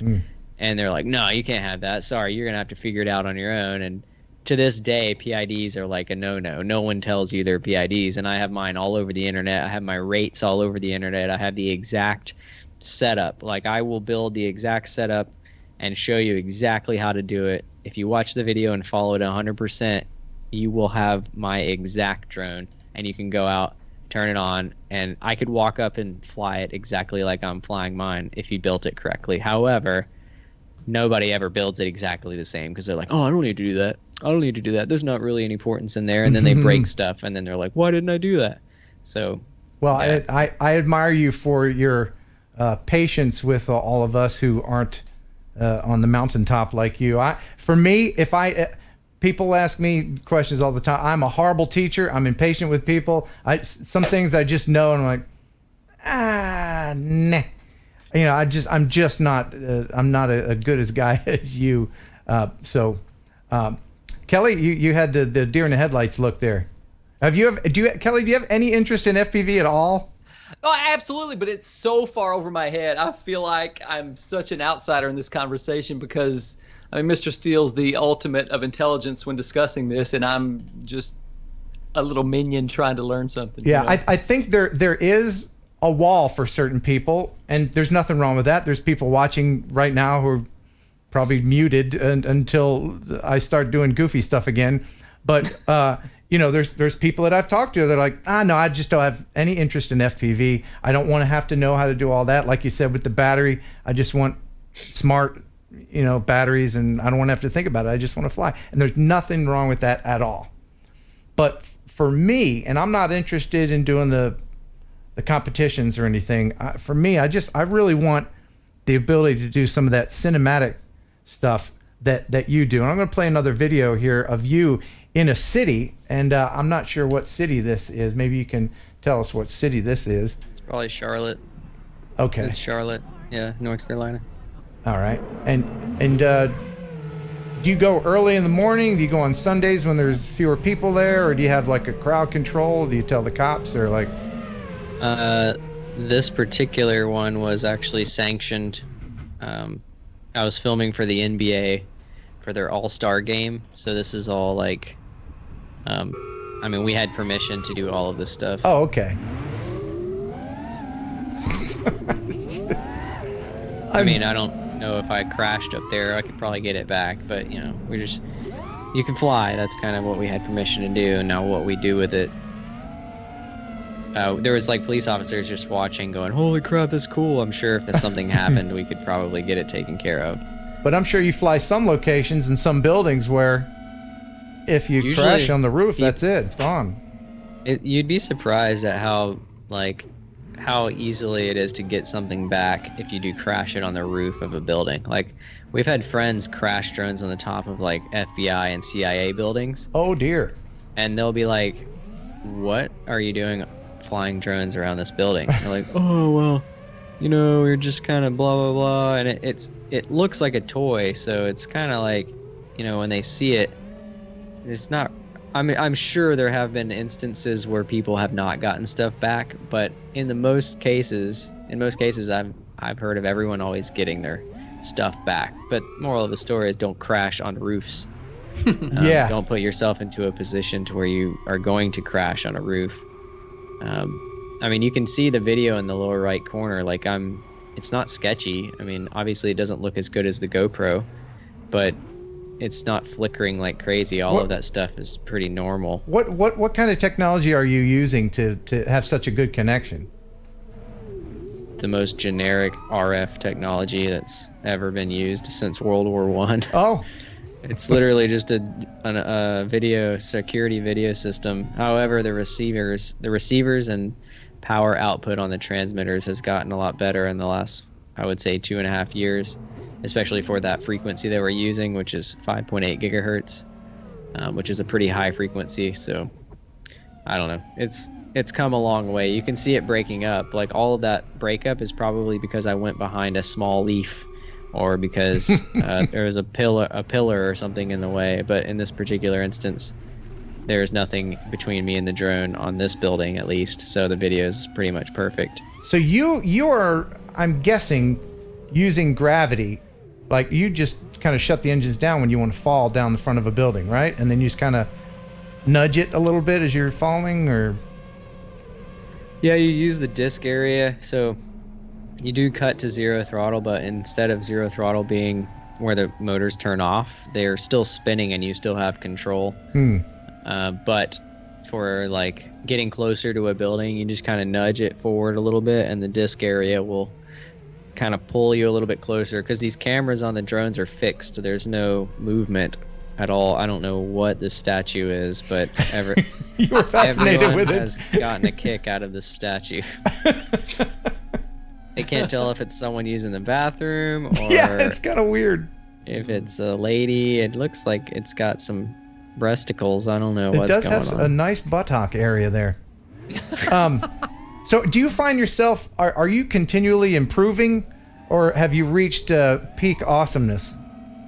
I mean, there's always plateaus. I would say right now, in the last like month or so, I've kind of been breaking through a plateau, not in really like tricks, but in just overall confidence of flying in new locations, which is always really what I wanted to do. I can pretty much now go to any location that I want to and do anything that I can think of first try, and that's just what I've always wanted to do. So it's cool to be able to do that. And obviously there are tricks that I won't do because I'm not confident enough to do those tricks. People will be like, oh, why don't you fly backwards through this hole, or why don't you do a front flip and fly through this, backwards. Well, flying backwards is not necessarily super dangerous or something, but it's not as consistent as flying forwards, and doing flips and rolls low to the ground I'm very confident with. So there's certain aspects where some people are going to be like, oh, well, you only do the same thing every time. And it's like, have you ever watched any professional at anything? They pretty much do what they're good at all the time. Yeah. It was like watching Michael Phelps swim. It's not like he's doing anything different. He's doing the same shit every time he swims. Good point. Good point. And one more question before we do a contest with you. Is it fun being Mr. Steele? It's got to be. I mean, you travel the world, you fly your drone. It's got to be awesome. It's a really surreal experience that I've just kind of grown to be the norm. I don't know. Like, I wake up and do pretty much what I want to do and run my business and make YouTube videos of me doing fun stuff. It can be stressful because every day is a work day. There's not really a day that I completely shut down and don't have my phone on me, which my phone is pretty much my business. So if I'm on my phone, then I'm usually doing something with business. But at the same time, I get all kinds of weird opportunities to do all kinds of weird stuff, and I enjoy it. And I get recognized by strangers not all the time, but I'll be somewhere and there'll be some dude just like eyeing me down. I'm like, what does this guy want? Right. You have a very distinct look with the mustache. How long has that been your kind of thing? It started as a joke like 3 years ago. There was this event called F3 Expo, and I told everybody that, hey, pilots have mustaches. We should all grow mustaches as a joke.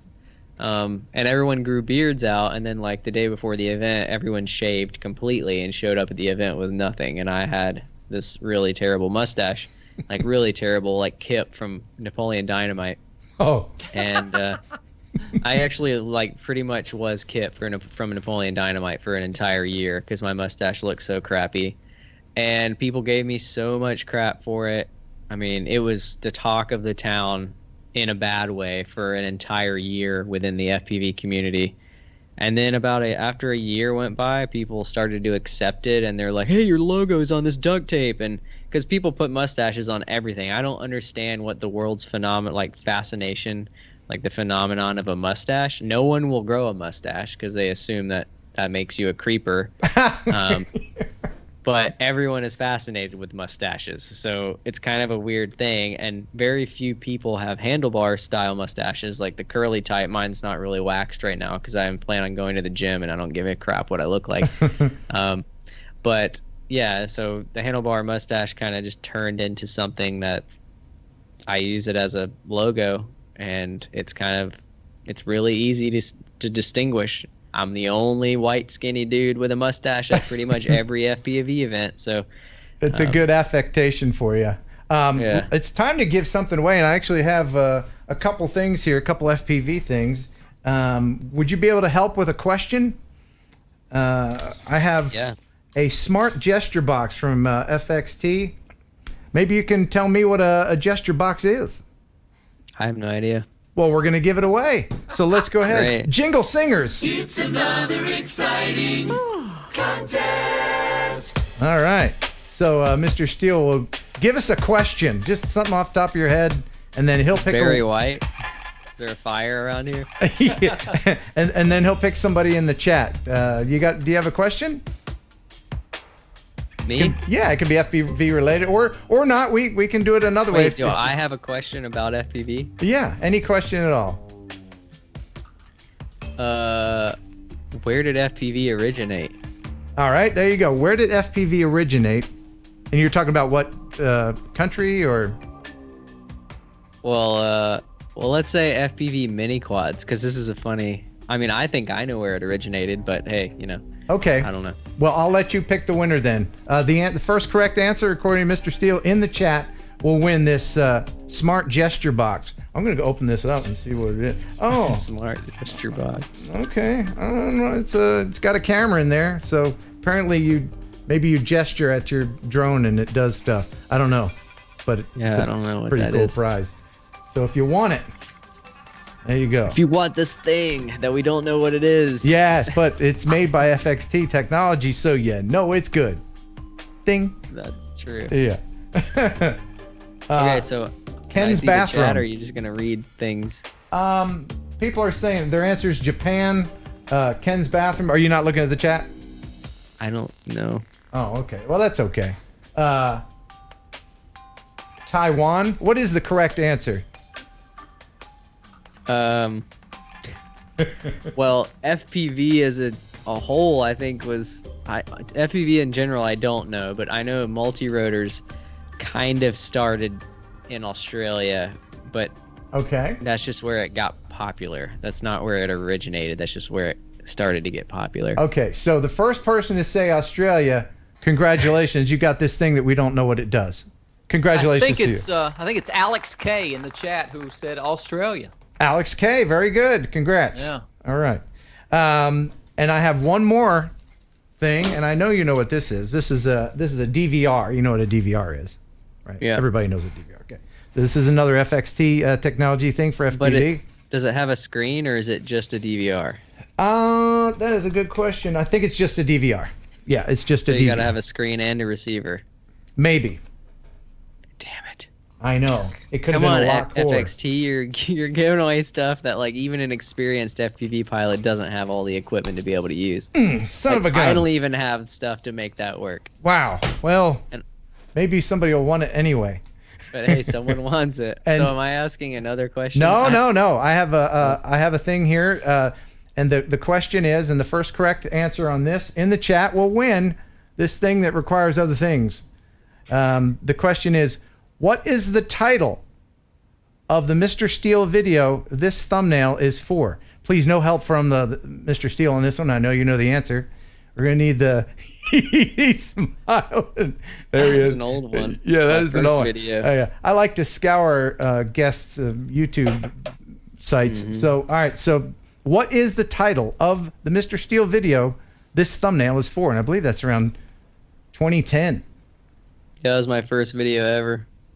It got 100,000 views in like 3 days. I didn't know what was going on. Well, it's probably because you're such a good-looking fella.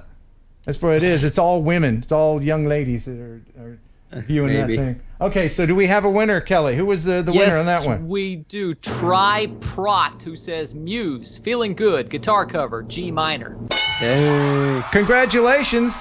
And let's go ahead and just take a trip down memory lane and see Mr. Steele sing a little bit here. Okay, I'm about to do Nina Simone's Feeling Good. Musier though, because I'm not a girl and I'm not black, so I have to do the Muse version. Although my falsetto is fairly girly. We'll see. This is embarrassing.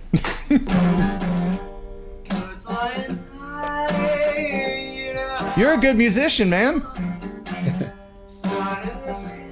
Now with that busted ass mic, sounds like it's... Yeah, it's a little distorted. So the first video you ever posted got that many views, huh? Apparently. What luck. I look like I have scoliosis.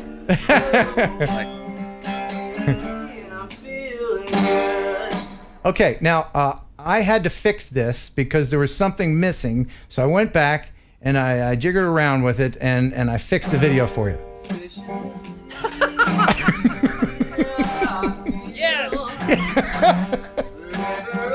That's better than mine. You're welcome. Pretty good.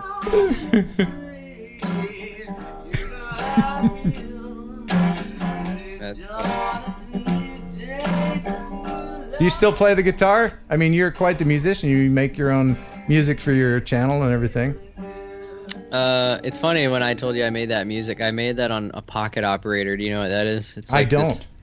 It's like a calculator that's like this big, and it's a little synthesizer, and you have like buttons. It's super strange. I have it over there. And anyways, they're literally like tiny calculators that you can buy. They're made by a company called Teenage Engineering, and it's like a tiny little pocket synthesizer drum machine thing.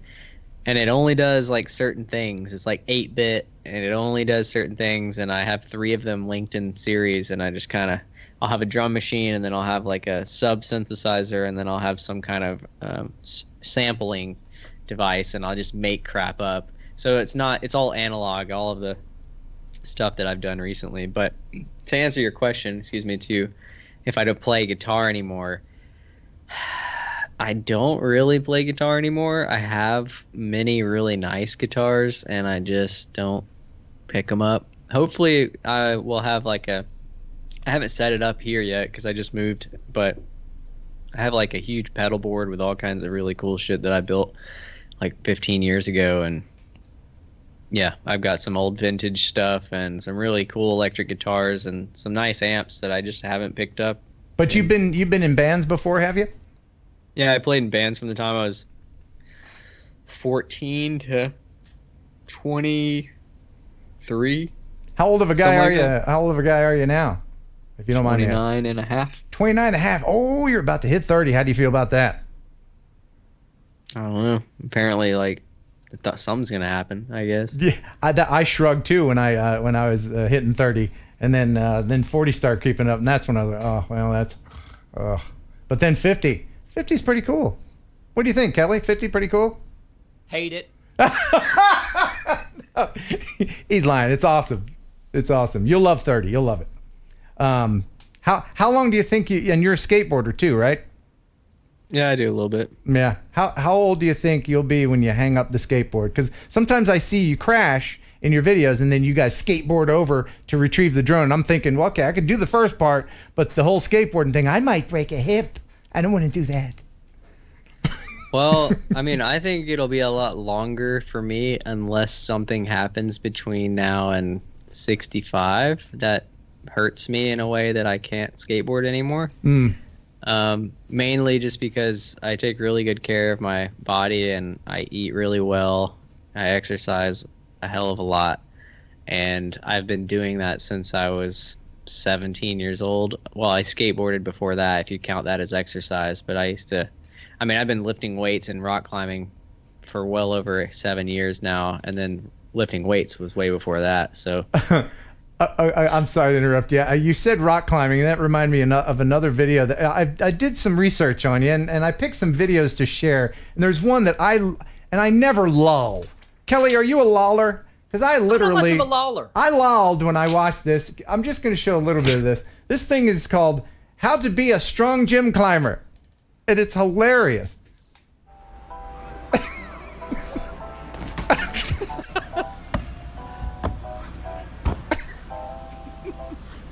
It's just dudes falling. This has well over 10 million views and combined of Facebook and YouTube. Kind of stupid. It's magic. I'm gonna watch it 10 more times tonight. So there's a funny story behind this video. I shot all of that on my cell phone and edited it in the parking lot on iMovie. Oh. Wow. And it's my most viewed video by like 6 times or something like that. 5 times. Spot your homie. Yeah. You gotta spot your homie. I'm not gonna play the whole thing. I encourage you to go ahead and and check out his channel and certainly subscribe. And if you're interested in getting into FPV, check out the series of videos. I'll put a link to the series of videos that you have that will help in that arena. But very quickly, before we let you go, as always here on the show, we do a thing called Would You Ride It? Where I show some ridiculous manned drone, which by definition then wouldn't be a drone, but you don't even have to show me. Nope. He's already a no on this. No. I would have gone the other way. I thought he would have rode anything. I thought he would have ridden anything. Well, now without a care. Drones that carry people are never going to be a thing. Mark my words. He just said he takes care of his body, and one of the things, if you want to take care of your body, is don't put it up in the air on a stupid flying thing. But I'll let you guys in the chat be the judge. This is the Zapata Flyboard Air, and it looks fun, but it just looks horrifyingly dangerous. It says it can lose one engine and still continue the mission. If 2 engines go out, the Flyboard Air will make a controlled descent. A bullpucky, I say!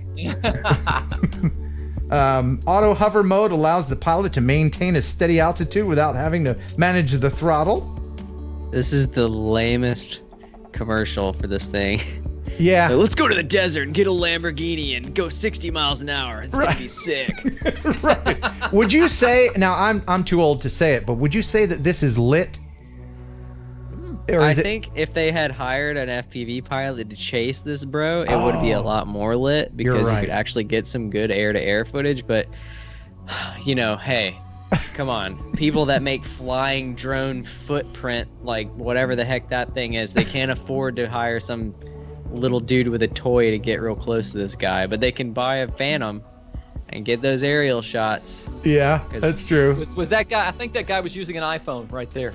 Yeah, he had a helmet on too. You gotta have one of those. And you know, when you're using your iPhone, you have to wear a helmet. Yeah.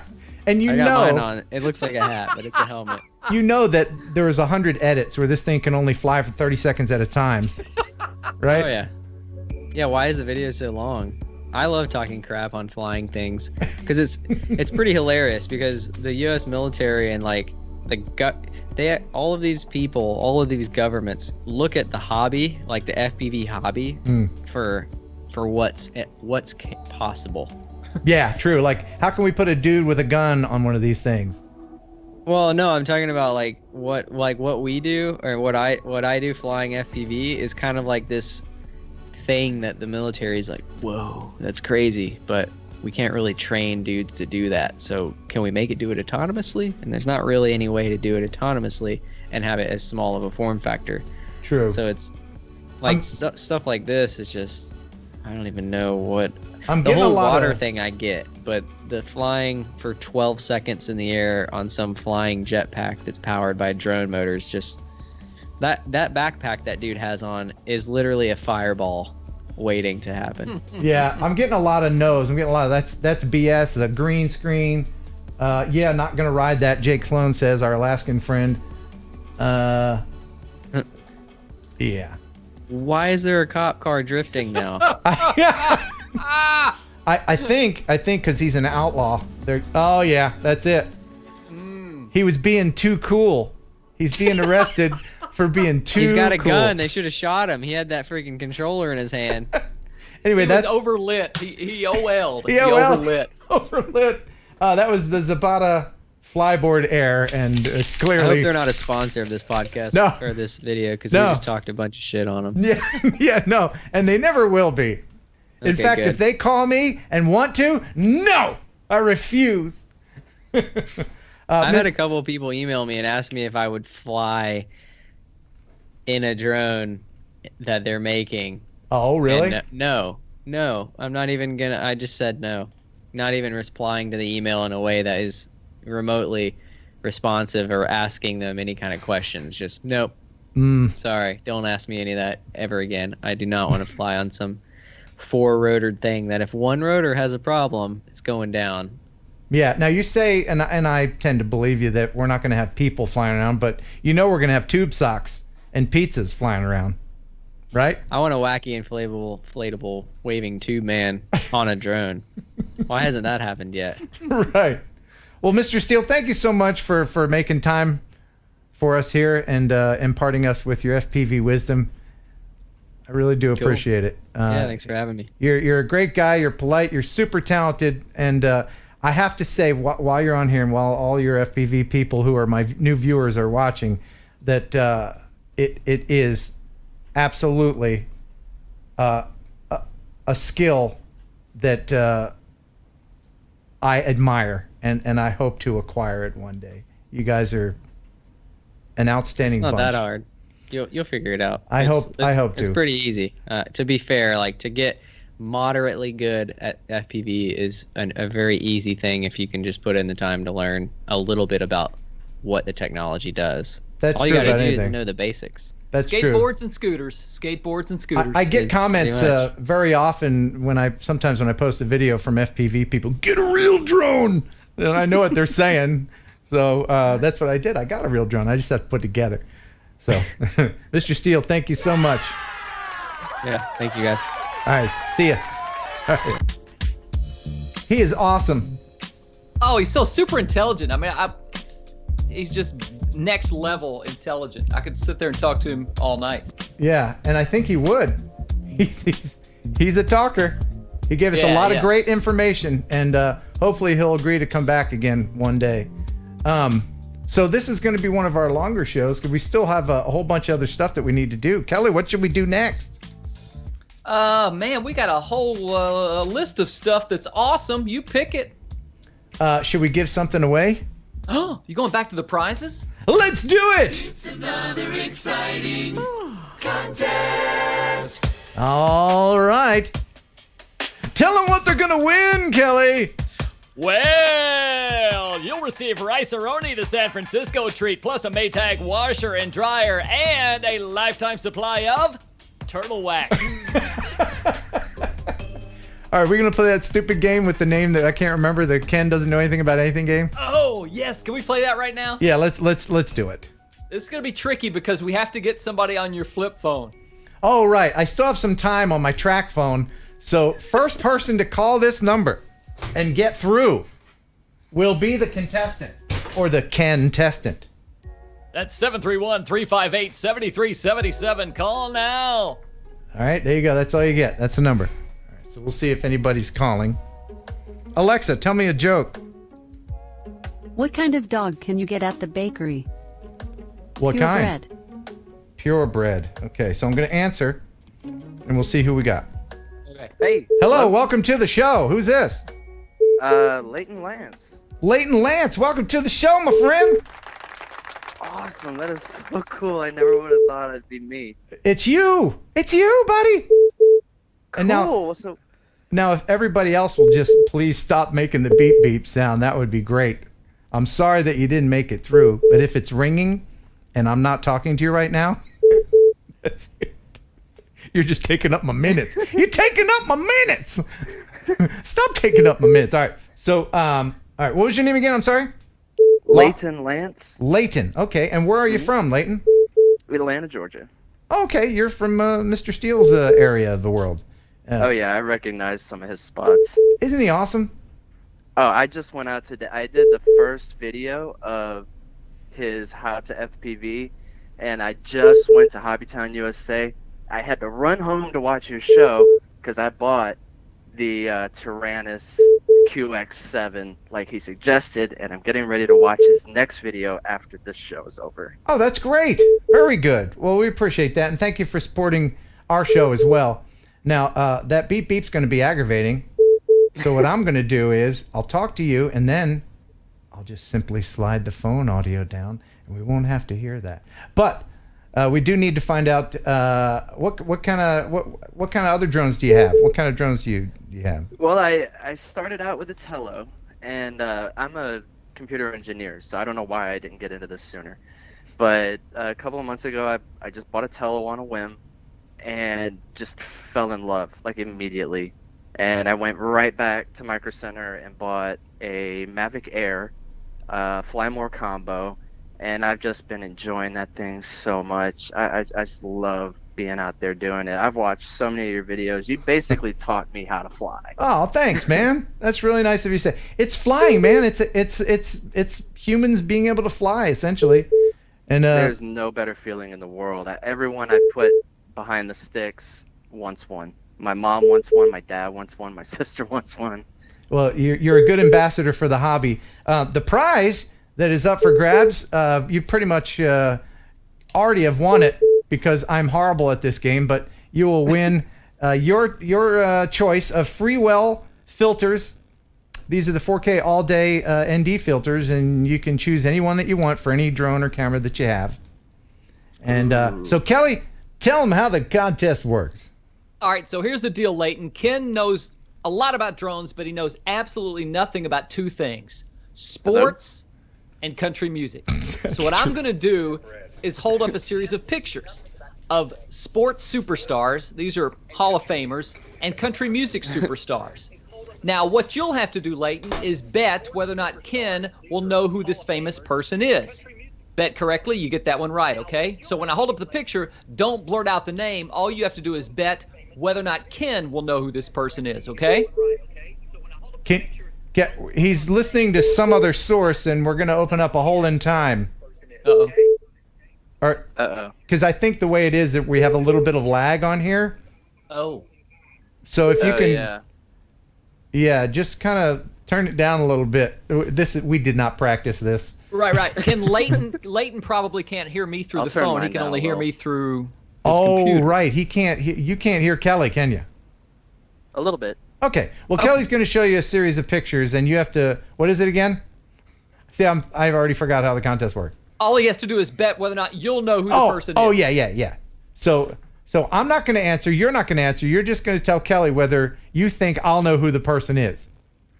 Okay. All right. Let's do this. Now, Ken, you're not allowed to look at the chat because everybody will be answering in the chat. I won't. I will not look at the chat. I promise. Okay. We'll start with a sports superstar. Leighton, will Ken know who this is?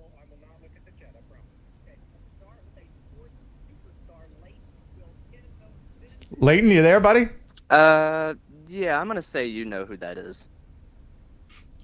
Ken, who is this guy? I have no freaking idea. Hello? I don't know. I don't know who that is. Is that? You don't know who that is? Is that soccer? Oh no, badminton. I don't know. Is that football? It's a football player, right? It's a football player. Oh, whoa. Okay. Isn't he the dude that overinflated the ball? Yeah. Keep going. Keep going. Right there. He got in trouble for overinflating the ball. He did. Yes. But I don't know his name to save my life. So. 0 for 1. Wah, wah. Tom Brady. Oh, yes, I've heard of him. Okay. Yes. Wait, doesn't he have a hot wife? Yes. Gisele Bundchen, I think. Okay. Right? Okay. Yeah. Okay. All right. All right, Leighton, you need to get this one, get back on track here. This is a Hall of Fame caliber basketball player, quite possibly the best basketball player in the NBA. Will he know who this is, Leighton? Leighton, will I know who that is? I don't know if you're a basketball fan or not. I'm gonna go with no. Well, I'm sorry, Leighton, to let you know. And I know who that is. Who is it? That is Dr. J.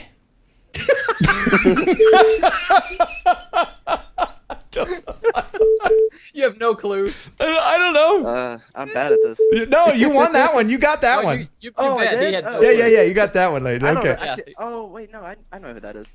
Who was it? Yeah. Who was it, Kelly? That was LeBron James. Oh, LeBron. Yeah, I've heard of him too. He's When you friends said with. Dr. He's friends with J, Tom I was Brady. thinking, James. Yeah. Okay. All right, so you're 1 for 2. You're doing well, Leighton. You're doing well. All right, let's go to a baseball player. Ken knows a little about baseball because he played Little League Baseball when he was a kid. Awesome. Who's this? Hall of Famer. Will I know who that is, Leighton? One of the greatest Yankees to ever live, Ken. No. Sorry to disappoint you and break your streak. That is Hall of Famer Rod Carew.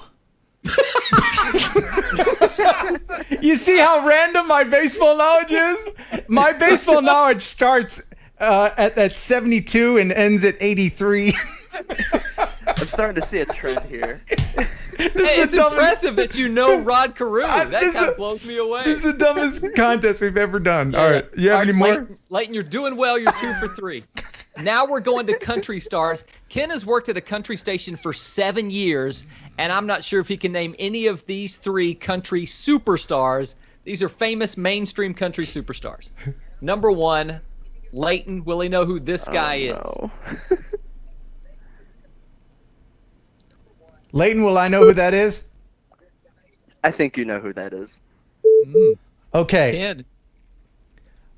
I know his first name is Charlie. Am I right? Yes. Keep going. I mean, you got Charlie Pride. You got Charlie. He's got a little song about the state I live in. There you go. The devil went down to. Oh, Charlie Daniels. Charlie Daniels. Hey. Wait, did he think I would? Yeah. Okay, so we got that one. All right, what's his score? What's his score? 3 for 4. I think I got 3 out of 4 now. Okay, so we're going for the win. How many more we got? 2 more quick country stars. Okay. And if he gets 1 out of 2 here, we're good. Okay. Leighton, will he know this guy?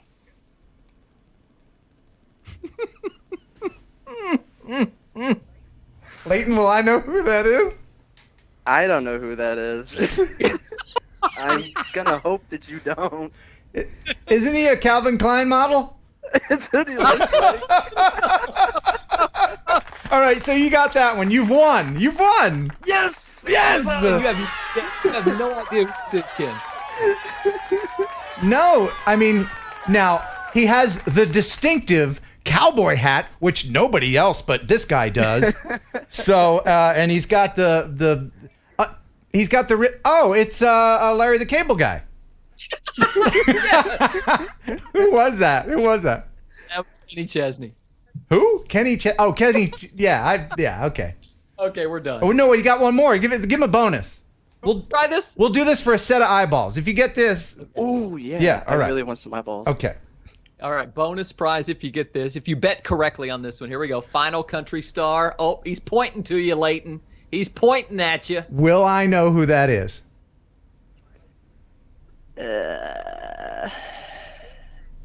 By the way, I would have printed these out in color, but our printer at the office wasn't working. You're saying no? No, because I don't know who that is. Hold his country face closer to the camera. Do you do an impression of him, Kelly? Yes. Do you know who it is? Is that Luke Bryan? It is Luke Bryan. Yes. Let me hear your Luke Bryan impression. Hey girl, shake it for me. Country girl, shake it for me. You know what? Up in that tailgate and shake it. That's awesome. You know what? Leighton, I'm gonna give you eyeballs anyway, okay? Awesome. Thank you so much. Congratulations. Thanks for playing the contest. And please email me and remind me that you've won the contest because I forget things because I'm old.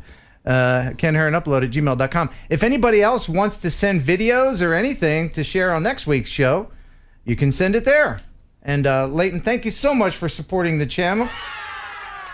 Thank you so much. This has been the best day ever. Okay, man. You won all the stuff, and now I'm going to hang up my flip phone. Does it hang up when you close it? Is that how it works? Hit that little red button there. Thank you. Okay, all right. Bye, guys. Buh. And bye. Did I hang up on it? You still there, bud? He gone. there. He's still there. I'm gonna let you hang up. I thought you closed it and then hung up. Then you got to hit the button. Okay, he's gone. That was awesome. Funny. You impressed me with your knowledge of Luke Bryan and Charlie Daniels. Hey, man. If I work here another 7 years, I'll know the other dude. So, man, it's getting to be a long show. Kelly, you got time to hang out? I'm here till midnight, but not a minute more. Okay. Is everybody in the chat still having fun? Is it? I mean, we've kind of gotten away from all this stuff here. Yeah. You know what? I totally forgot. We have to mention our sponsor, LoomCube. LoomCube. Thank you, LoomCube, for being a sponsor of Thursday Night Live. Really appreciate it. You know LoomCube. Man, they have the new LoomCube strobe that you can get right now. There's a link in the description of this video that will take you to their page. And by using that link, it'll help out the channel a lot. So please, if you're going to get any LoomCube stuff, and there's a lot of LoomCube stuff to be gotten, please use the link in this description. This was my first LoomCube gizmo. It's the lights, and these are very powerful, and they're made of metal. Listen, I'm gonna turn the music down for a second. These are quality. This is the kind of quality that LoomCube has. I didn't have a hammer the other day, and I used this to tack a picture on the wall. So, right. Yeah, I mean, LoomCube makes quality stuff. So yeah, good stuff. And they've got a lot of stuff too. A lot of different items, a lot of different products and accessories at loomcube.com. Loomcube.com. They make lights and they light things up. If say it's dark and you don't want it to be dark, right? LoomCube stuff. It lights stuff up. Like say, it's daytime and then later on it's not daytime anymore and you can't see things as well. Light it up with the LoomCube stuff. Link in the description. Please patronize their website, loomcube.com. Thank you very much. Yeah. And that is their marketing slogan. Let's say it's dark and you need light. Right, like it's dark. Yeah, LoomCube. Boom. from dark comes the light. And now the special TV commercial that we made especially for them.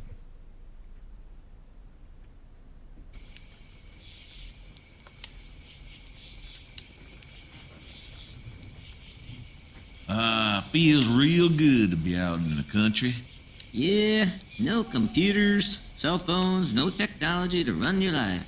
Look, up in the sky! It's a bird. A blinking bird? Don't be a moron. Okay, then maybe it's a plane. Maybe it's the feds. I'm currently sitting 7th on the most wanted list. No, guys. It's just me, my drone, and my new LoomCube. It makes it legal for me to fly at night. You know, to get all those great city lights shots. So you brought her here to the backwoods to film some city lights? That's a real brilliant plan, Hoss. Nah, you fool. I just got the LoomCube and I thought I'd test it out. It can blink in 3 different colors and can be seen for up to 3 miles. Don't get her out there too far. Them feds might spot it and find our future convict friend here. The best thing about the LoomCube is it blinks just slow enough it won't trigger my seizures. I should slap one of them things on my GoPro Karma. Then I can find it right quick every time it crashes. Awesome. Thanks, LoomCube. Appreciate it. Kelly, thoughts? How did you get the folks from Pixar to produce that for you? A Pixar production. By the way, I'm sorry that while Mr. Steele was on, a bunch of super chats went by, and I thank you so much. I don't think I can scroll back that far, but just to let you know, I do go back and I watch the show again, and I read all of your chats. So thank you so much. Kelly, it's almost time to go, but before we go, we should probably have one more contest, don't you think? Really? Yeah, and this one has a jingle. It's a song, it's a song, it's a 1 second song. So it's way too short for you to try to sing along. It's a song, it's a song, it's a 1 second song. Take a guess and see if you're right or wrong. It's a song, it's a song, it's a 1 second song. You can win a prize made in Hong Kong. Yes, 1 second song. It's everybody's favorite TNL contest. And here's Kelly to tell you how it works. Well, Ken's going to play 1 second of a song. I'll name that song in 1 second to win a prize. What's the prize, Ken? Oh, yeah. I forgot. We have to have a prize for this. Ooh, thanks to Nubis Arts, TJ Grady, a $24.99 super chat. Thank you so still much. Haven't seen Kelly's karma crash. No, Yeah. don't show that. How is your karma doing there, Kelly? It's doing great. It's 4 feet away from me, charging up and sleeping like a baby. I tell you what, we can give away another set of Freewell filters. Huh? Why not?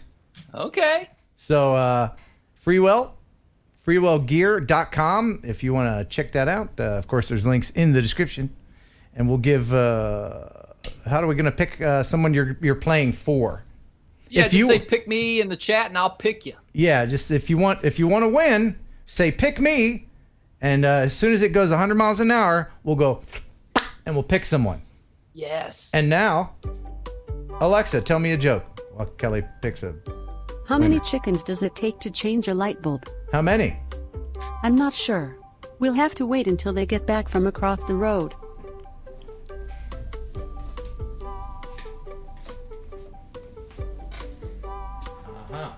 That was truly horrible. Mm-hmm. Wow. There's still a lot of people watching, which is encouraging. I'm always How afraid. about? I think you broke a record tonight, by the way. Really?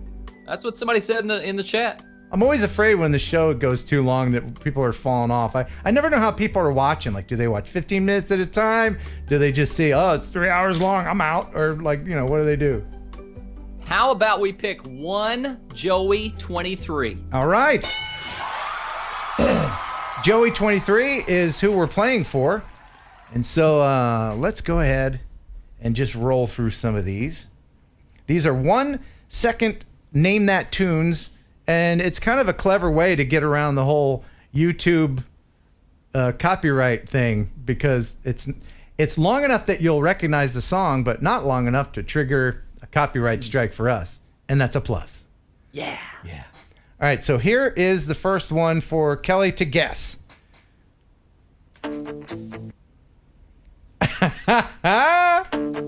If you know what it is, type it in the chat. I think Kelly's pretty confident right now that he knows what it is. Kelly, do you know what that is? That is Rick Springfield, Jesse's Girl, and a lot of people in the chat got it as well. Congratulations. That is correct. And now we move on to the next one.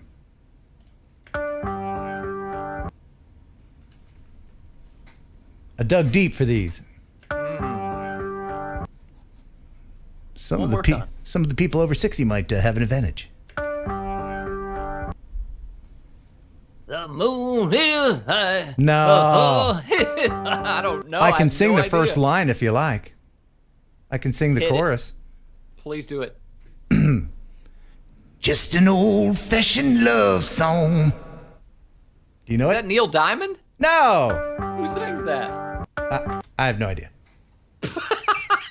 Is it three? A lot of people in the chat are saying Three Dog Night. It's Three Dog Night, old-fashioned love song. Kelly did not get that one. All right. This is one. This is one that you and I played at KFOX 95. Incessantly.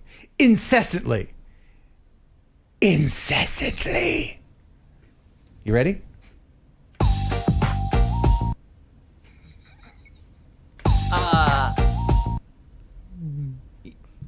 all their music sounded exactly alike. Uh-huh. I think it's Ace of Base. Is it The Sign? Yes. Wow. Ace of Base, The Sign. You got it. Here's the next one. If you change your mind, I'm the first. One of my all-time favorite groups of all time. Really? Oh my goodness. Who is it? Oh, ABBA. Yeah. Take a chance on me. Is it ABBA or ABBA? No, it's ABBA. I'm from Kentucky. Are you sure? If people, hey, where's ABBA from? Sweden. So if there's anybody from Sweden, let me know if it's ABBA or ABBA. Mm-hmm. All right. I know that you're not that familiar with the world of rock because you're a loser. So here comes the Metallica. No, oh, yeah. Ding. No, here you go. Don't sleep at night. Sounds like AC/DC, but I have no idea what song. Don't sleep at night. Don't sleep at night. I have no Anyone? clue. That is AC/DC. Shake a leg. Yeah. All right. So Mark Hobson got it. Greg Johnson got it. Everybody in the chat got that. very good. All right. Here's one that you'll get.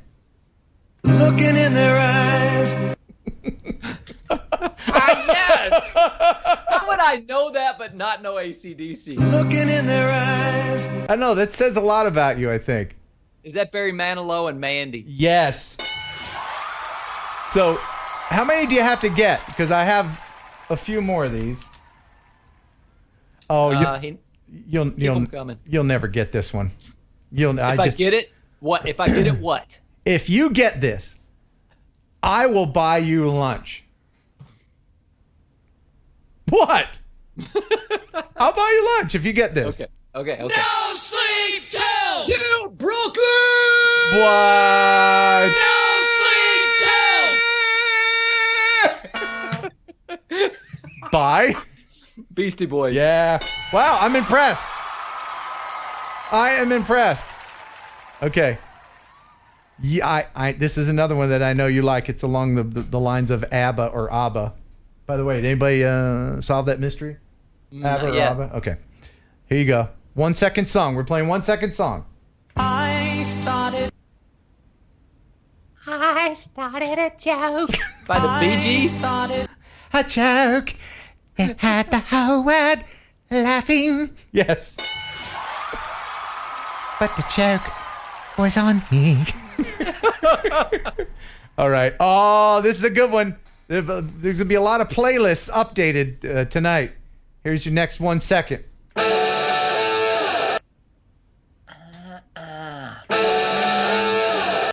Mm-hmm. It's Boston. Is it Don't Look Back? Yes! Don't look back. All right. Oh, my goodness. All right. Now, this is another craptastic, horrible song that you and I played at our Top 40 radio station. And remember, I was Hurricane Ken? That was my DJ day. It was Hurricane Ken. I did a Top 10 countdown at night. All right. And this is probably one of the songs. No, I think this came out later. Anyway, what is this?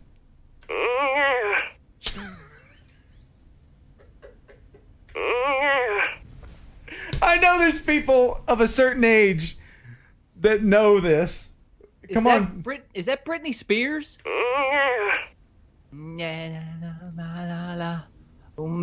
Is that? I don't think it's Hit Me Baby One More Time, is it? Is it? Stronger? 200 people got it in the chat. What's the name of the song? Oops, I did it again. Yeah, you didn't get that one. All right. Oh, this is a great one. I used to play this in my band. You ready for this?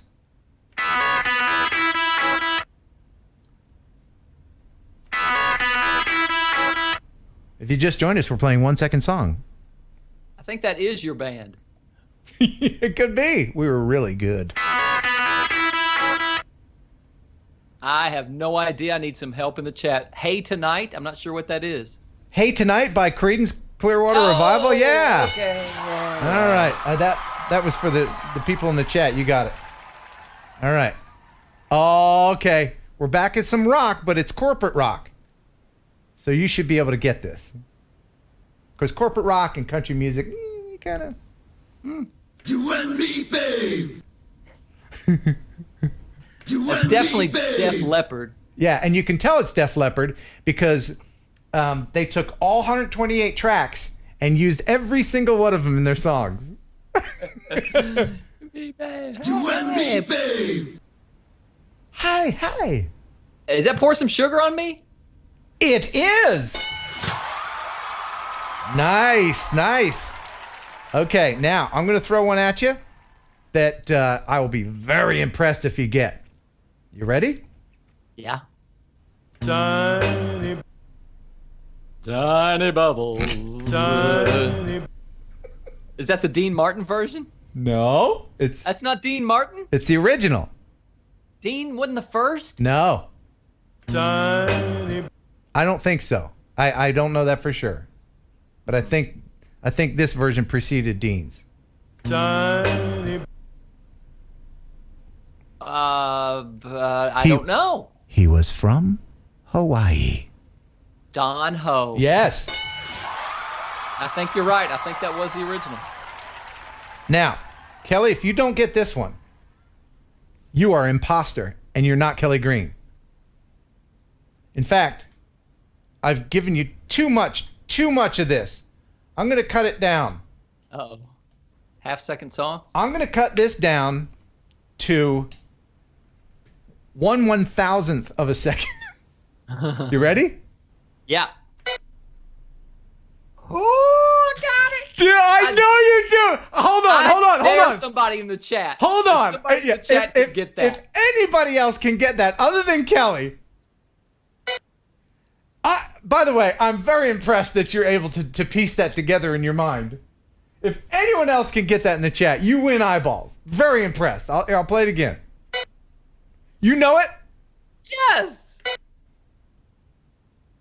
Phantom Panic. Oh, Stone Tooth. Yeah, somebody got it. Oh my God. Who got it? As USA? Yeah, that was the full. Yeah, that's Duran Duran and Union of the Snake. Wow. Impressive. Should we start playing 1/1000th of a second song? Is 1 second too easy? All right, here's one. We're going classic rock. You ready? Yes.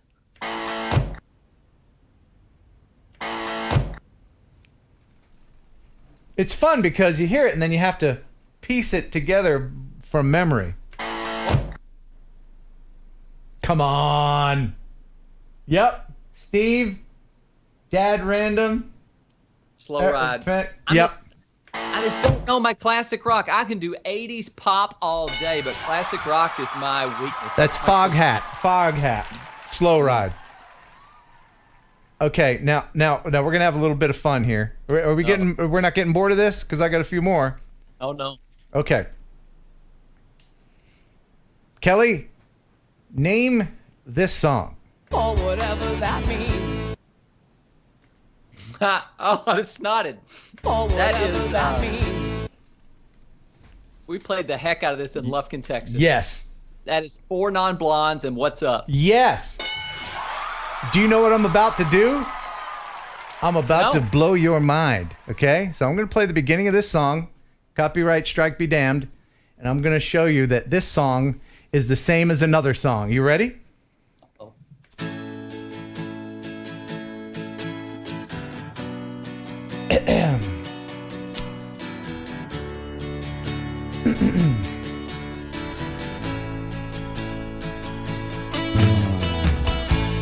Here's a little song I wrote. You might want to sing it note for note. Don't worry. Ow! Be happy. Don't worry. Be happy. 25 years and my life is still. Right? It's the same song, right? Which one came first? The chicken. I think the Bobby did. Bobby McFerrin. I think it did. Isn't that fascinating? That's amazing. All right. Oh, all right. We're gonna do another 1,000th of a second. Uh-oh. Okay. Yep. Kelly, it's a rock song, but even you can get this. Even the likes of you. Don't blurt it. You ready? No way! You did not. You do not. People in the chat are gonna get this. I guarantee people in the chat want 1,000th of a second. Okay, if you know it. There you go. They got it. They're getting it. Jason Mills. Yep. Wow, that is impressive. Wow. That is truly impressive, because whenever you hear that, I mean, that's, forget about it. Everybody knows that. Yeah. Okay. Wow. All right. Oh, just a few more. You'll get this one, Kelly. Oh. Barracuda? Hey! Heart, Barracuda. Very good. All right. Now I'm about to play you something in your wheelhouse, and it's one of the best songs that was ever created. And the person, the lead singer, you might be, it'd be no seconds if I just tell you any more. The lead singer died in a funny way. Oh, yeah. You know what I'm talking about? Okay. Google it later. We're not going to tell you, but this is one of the most fantastic songs of all time. This is the ending. That's the very end of it. Maybe that's a new game, just the end. That's the end of the song. Do you know it?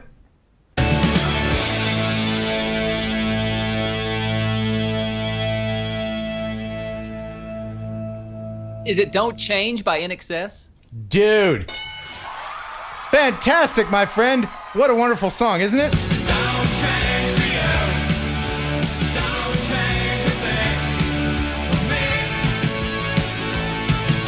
I'm going to get so many copyright strikes.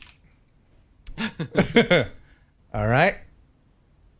Man. Okay, all right. Here we go. You ready for this one? Yes.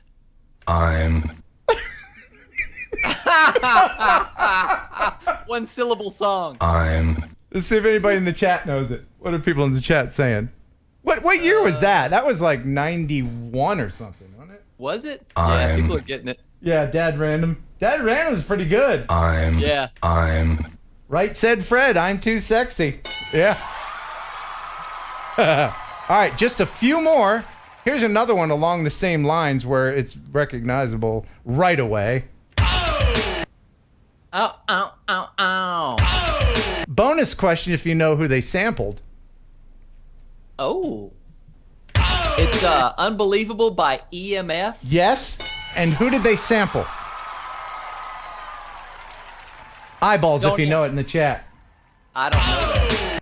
Who is that going? Oh, that's a sample that the EMF used in the song. Oh, I don't know. Oh. PM Dawn. PM Dawn. I remember PM Dawn. Love PM Dawn. What was it? Set Adrift on Memory Bliss? Yeah, that was one of their big ones. Was it a sample of Run DMC? No. That is Andrew Dice Clay. Oh yeah, somebody said that in the chat. Remember him going, oh, I don't bend that way anymore, but he did the cigarette thing. Wow. Yeah. I never knew that. We're learning together. Yes. All right. Thanks, Kenny. You bet. All right. So these are the last two. No. Yes. All right, here we go. Now this one is a litmus test for anyone that I'll date.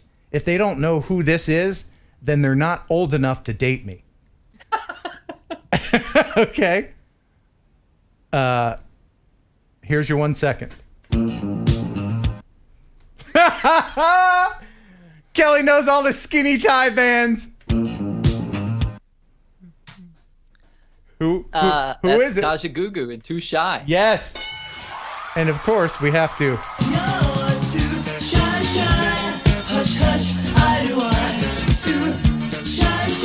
Oh, man. All right. Oh, love that song. And we want to make Mr. Steele feel a little bit better about his falsetto singing. and I did not mean to embarrass him by finding that old video.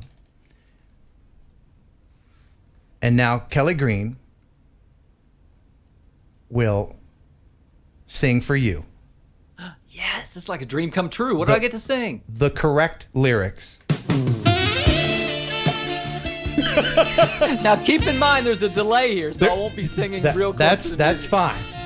Okay. Ladies and gentlemen, Kelly Green and his favorite song in the world.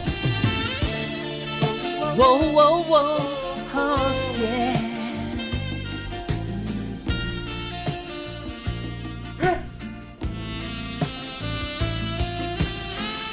I feel so unsure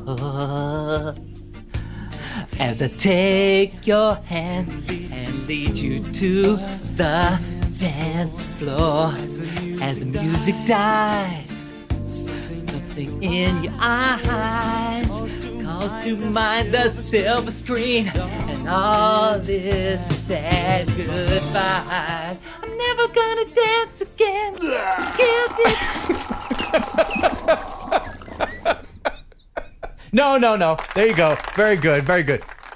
Tell the people the other game that we used to play. Name that out of tune. Yes, where Kelly is such a horrible singer that he would sing songs that people have to guess. All right. It was Ken's opinion that I was a horrible singer. I think the people in the chat would disagree after that. Yeah, that. It was anyone's ear's opinion. I have 1 second for you. And I know you know this, and I want to hear this story. You ready? Uh-huh.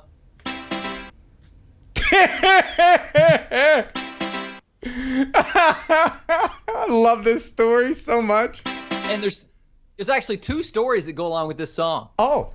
Number 1, this is Erasure, A Little Respect. Yes. I saw Erasure in 1987 at Starwood Amphitheater in Nashville, Tennessee. They opened for Duran Duran. Erasure's lead singer Andy Bell came out on stage wearing a women's one-piece leather bathing suit. That's all he had on. Then Duran Duran comes out on stage. My girlfriend at the time faints. We're on the 5th row. It's hot. It's an outdoor amphitheater. She faints. Security picks her up and lifts her over the barrier, and I never saw her again. What? Yeah, I keep forgetting that part. And you came together in the same car? That was it. So she ended up on the Happy Fun bus. Yeah, oh, did she ever? Well, so you sang a song that's not that manly, and as an ode to you and that story, as I wet it up just a little bit, as they say in the industry, I give to you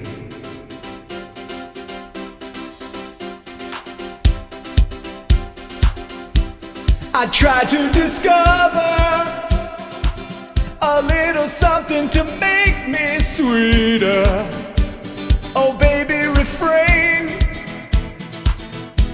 from breaking my heart.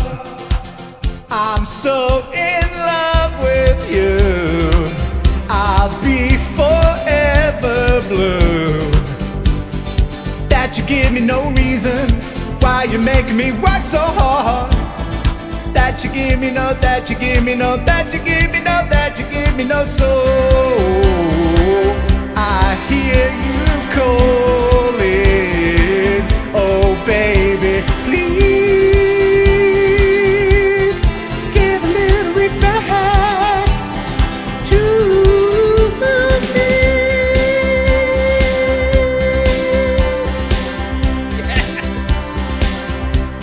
And if I should falter, this show has completely jumped the rails. It's jumped the rails. What was once a drone show has now reverted to our morning show. Oh my. And I think most people would agree that I 100% outsang Ken during that segment. Oh, yeah, definitely. For sure, yeah. Anyway, I had so much more that I wanted to share, but I do have the viewer video of the week, and we'll just put everything else in cellophane and save it as leftovers for next week. By the way, congrats to our winner, 1Boy23. Yes, congratulations. And next week we're having an astronaut on. The FT Aviator controller. You and I are going to play with this weekend. It was developed by Scott Parazinski. He's an astronaut. He's going to be on July 25th. Stop the music. Totally forgot. We probably need to cleanse ourselves after all of that singing and have a little bit of the razzmatazz. Yes. Let's go ahead and step into the Raz chamber. Everything is okay in the Raz chamber as we let the purple and blue goo support us. You'll never touch the bottom. It's too deep. But as we float here in the purple and blue goo, the razzmatazz is our makeshift womb. It's nice and warm. Nothing can go wrong here in the Raz. And I thank all of the new people who are wondering what in the blazes is happening right now for not tuning away. We love you.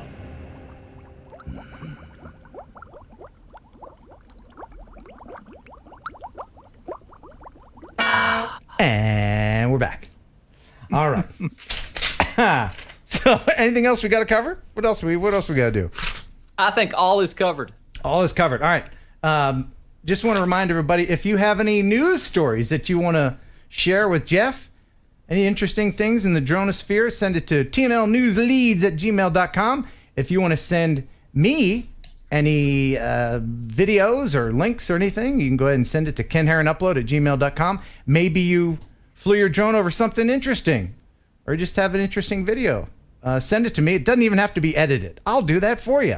And if you want to send me candy, you can do that. Send me candy. I like candy. Ken Heron, 215 Baker Road, Huntington, Tennessee, 38344. All right, so the viewer video of this week is from Craig Mitchell. He says, "Hey Ken, I started flying drones when they first came out, and I fell in love. A couple of years into flying, my muscular dystrophy got worse, and standing to fly wasn't working so well. I stuck to flying indoors and out in the backyard while sitting in a chair. It was still fun and my skills got better, but I wanted to go flying everywhere, and when I crashed or it went down, I always had to call for help to have someone else search. Fast forward a few years, and with the help of a fancy Permobile power wheelchair and an accessible van and a few cool drones, I started a business. It's a lot of hard work, but I like hard work. I like a challenge. Here are some videos I put together in hopes of being on the great TNL with the Kentastic Ken and whichever great co-host he has on at the time." That's you, Kelly. "Either way, thanks a lot and best wishes. P.S. Drones have given me back a piece of my life that was missing and have allowed me to go places my wheelchair cannot. It's awesome." Craig Mitchell. It's a short video, but it is the viewer video of the week from Craig Mitchell. Enjoy. That's not it. Oh, I hope not. So, and now Kelly Green with the joke. Oh, I've got a good one. Stand by. Wait, I lost my jokes. My jokes. My jokes. That's okay. Oh, no. What you got? What do you call a boomerang that doesn't work? What? A stick. Okay, now here's the viewer video of the week.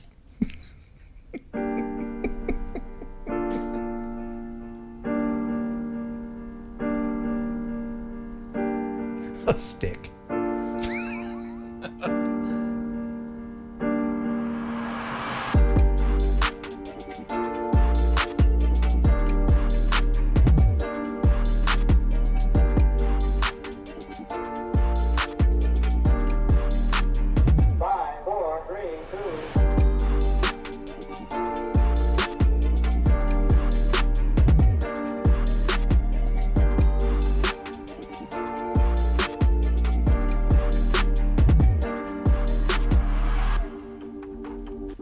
Nice.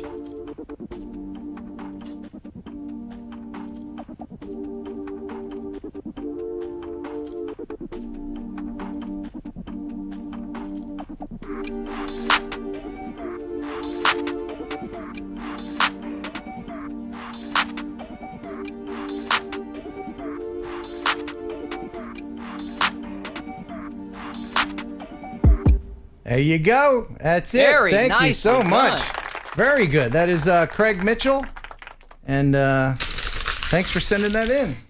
I guess that'll about do it. It was a long show today. Hope you guys enjoyed it. If you like what you saw, tell everybody about it. Thanks to our sponsors, Remote Pilot 101 and Loom Cube. That's right. It's about time to say goodbye. We hope you enjoyed the show half as much as you would have if it had been twice as good. Big thanks to Mr. Steele FPV legend for taking time to talk with us today. Thank you, Kelly Green, for co-hosting. Again, thank you to RemotePilot101.com and Loom Cube, and also Freewell Filters. And to all the people that sent in their super chats and the super stickers, which is a new thing that we'll be doing. Like I said, next week we're going to have an astronaut on. It's going to be fun. Until then, thanks for watching. Thanks for supporting the channel. We love you. I mean it.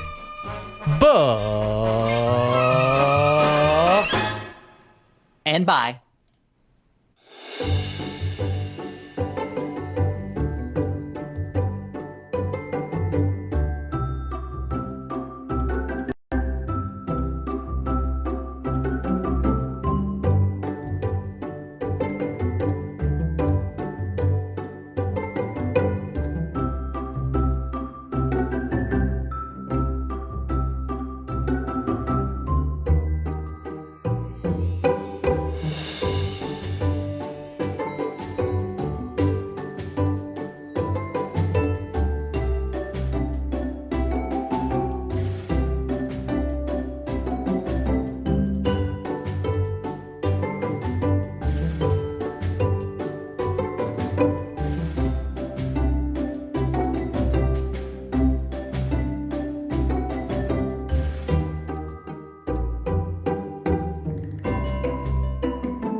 enjoy pigeon jerky.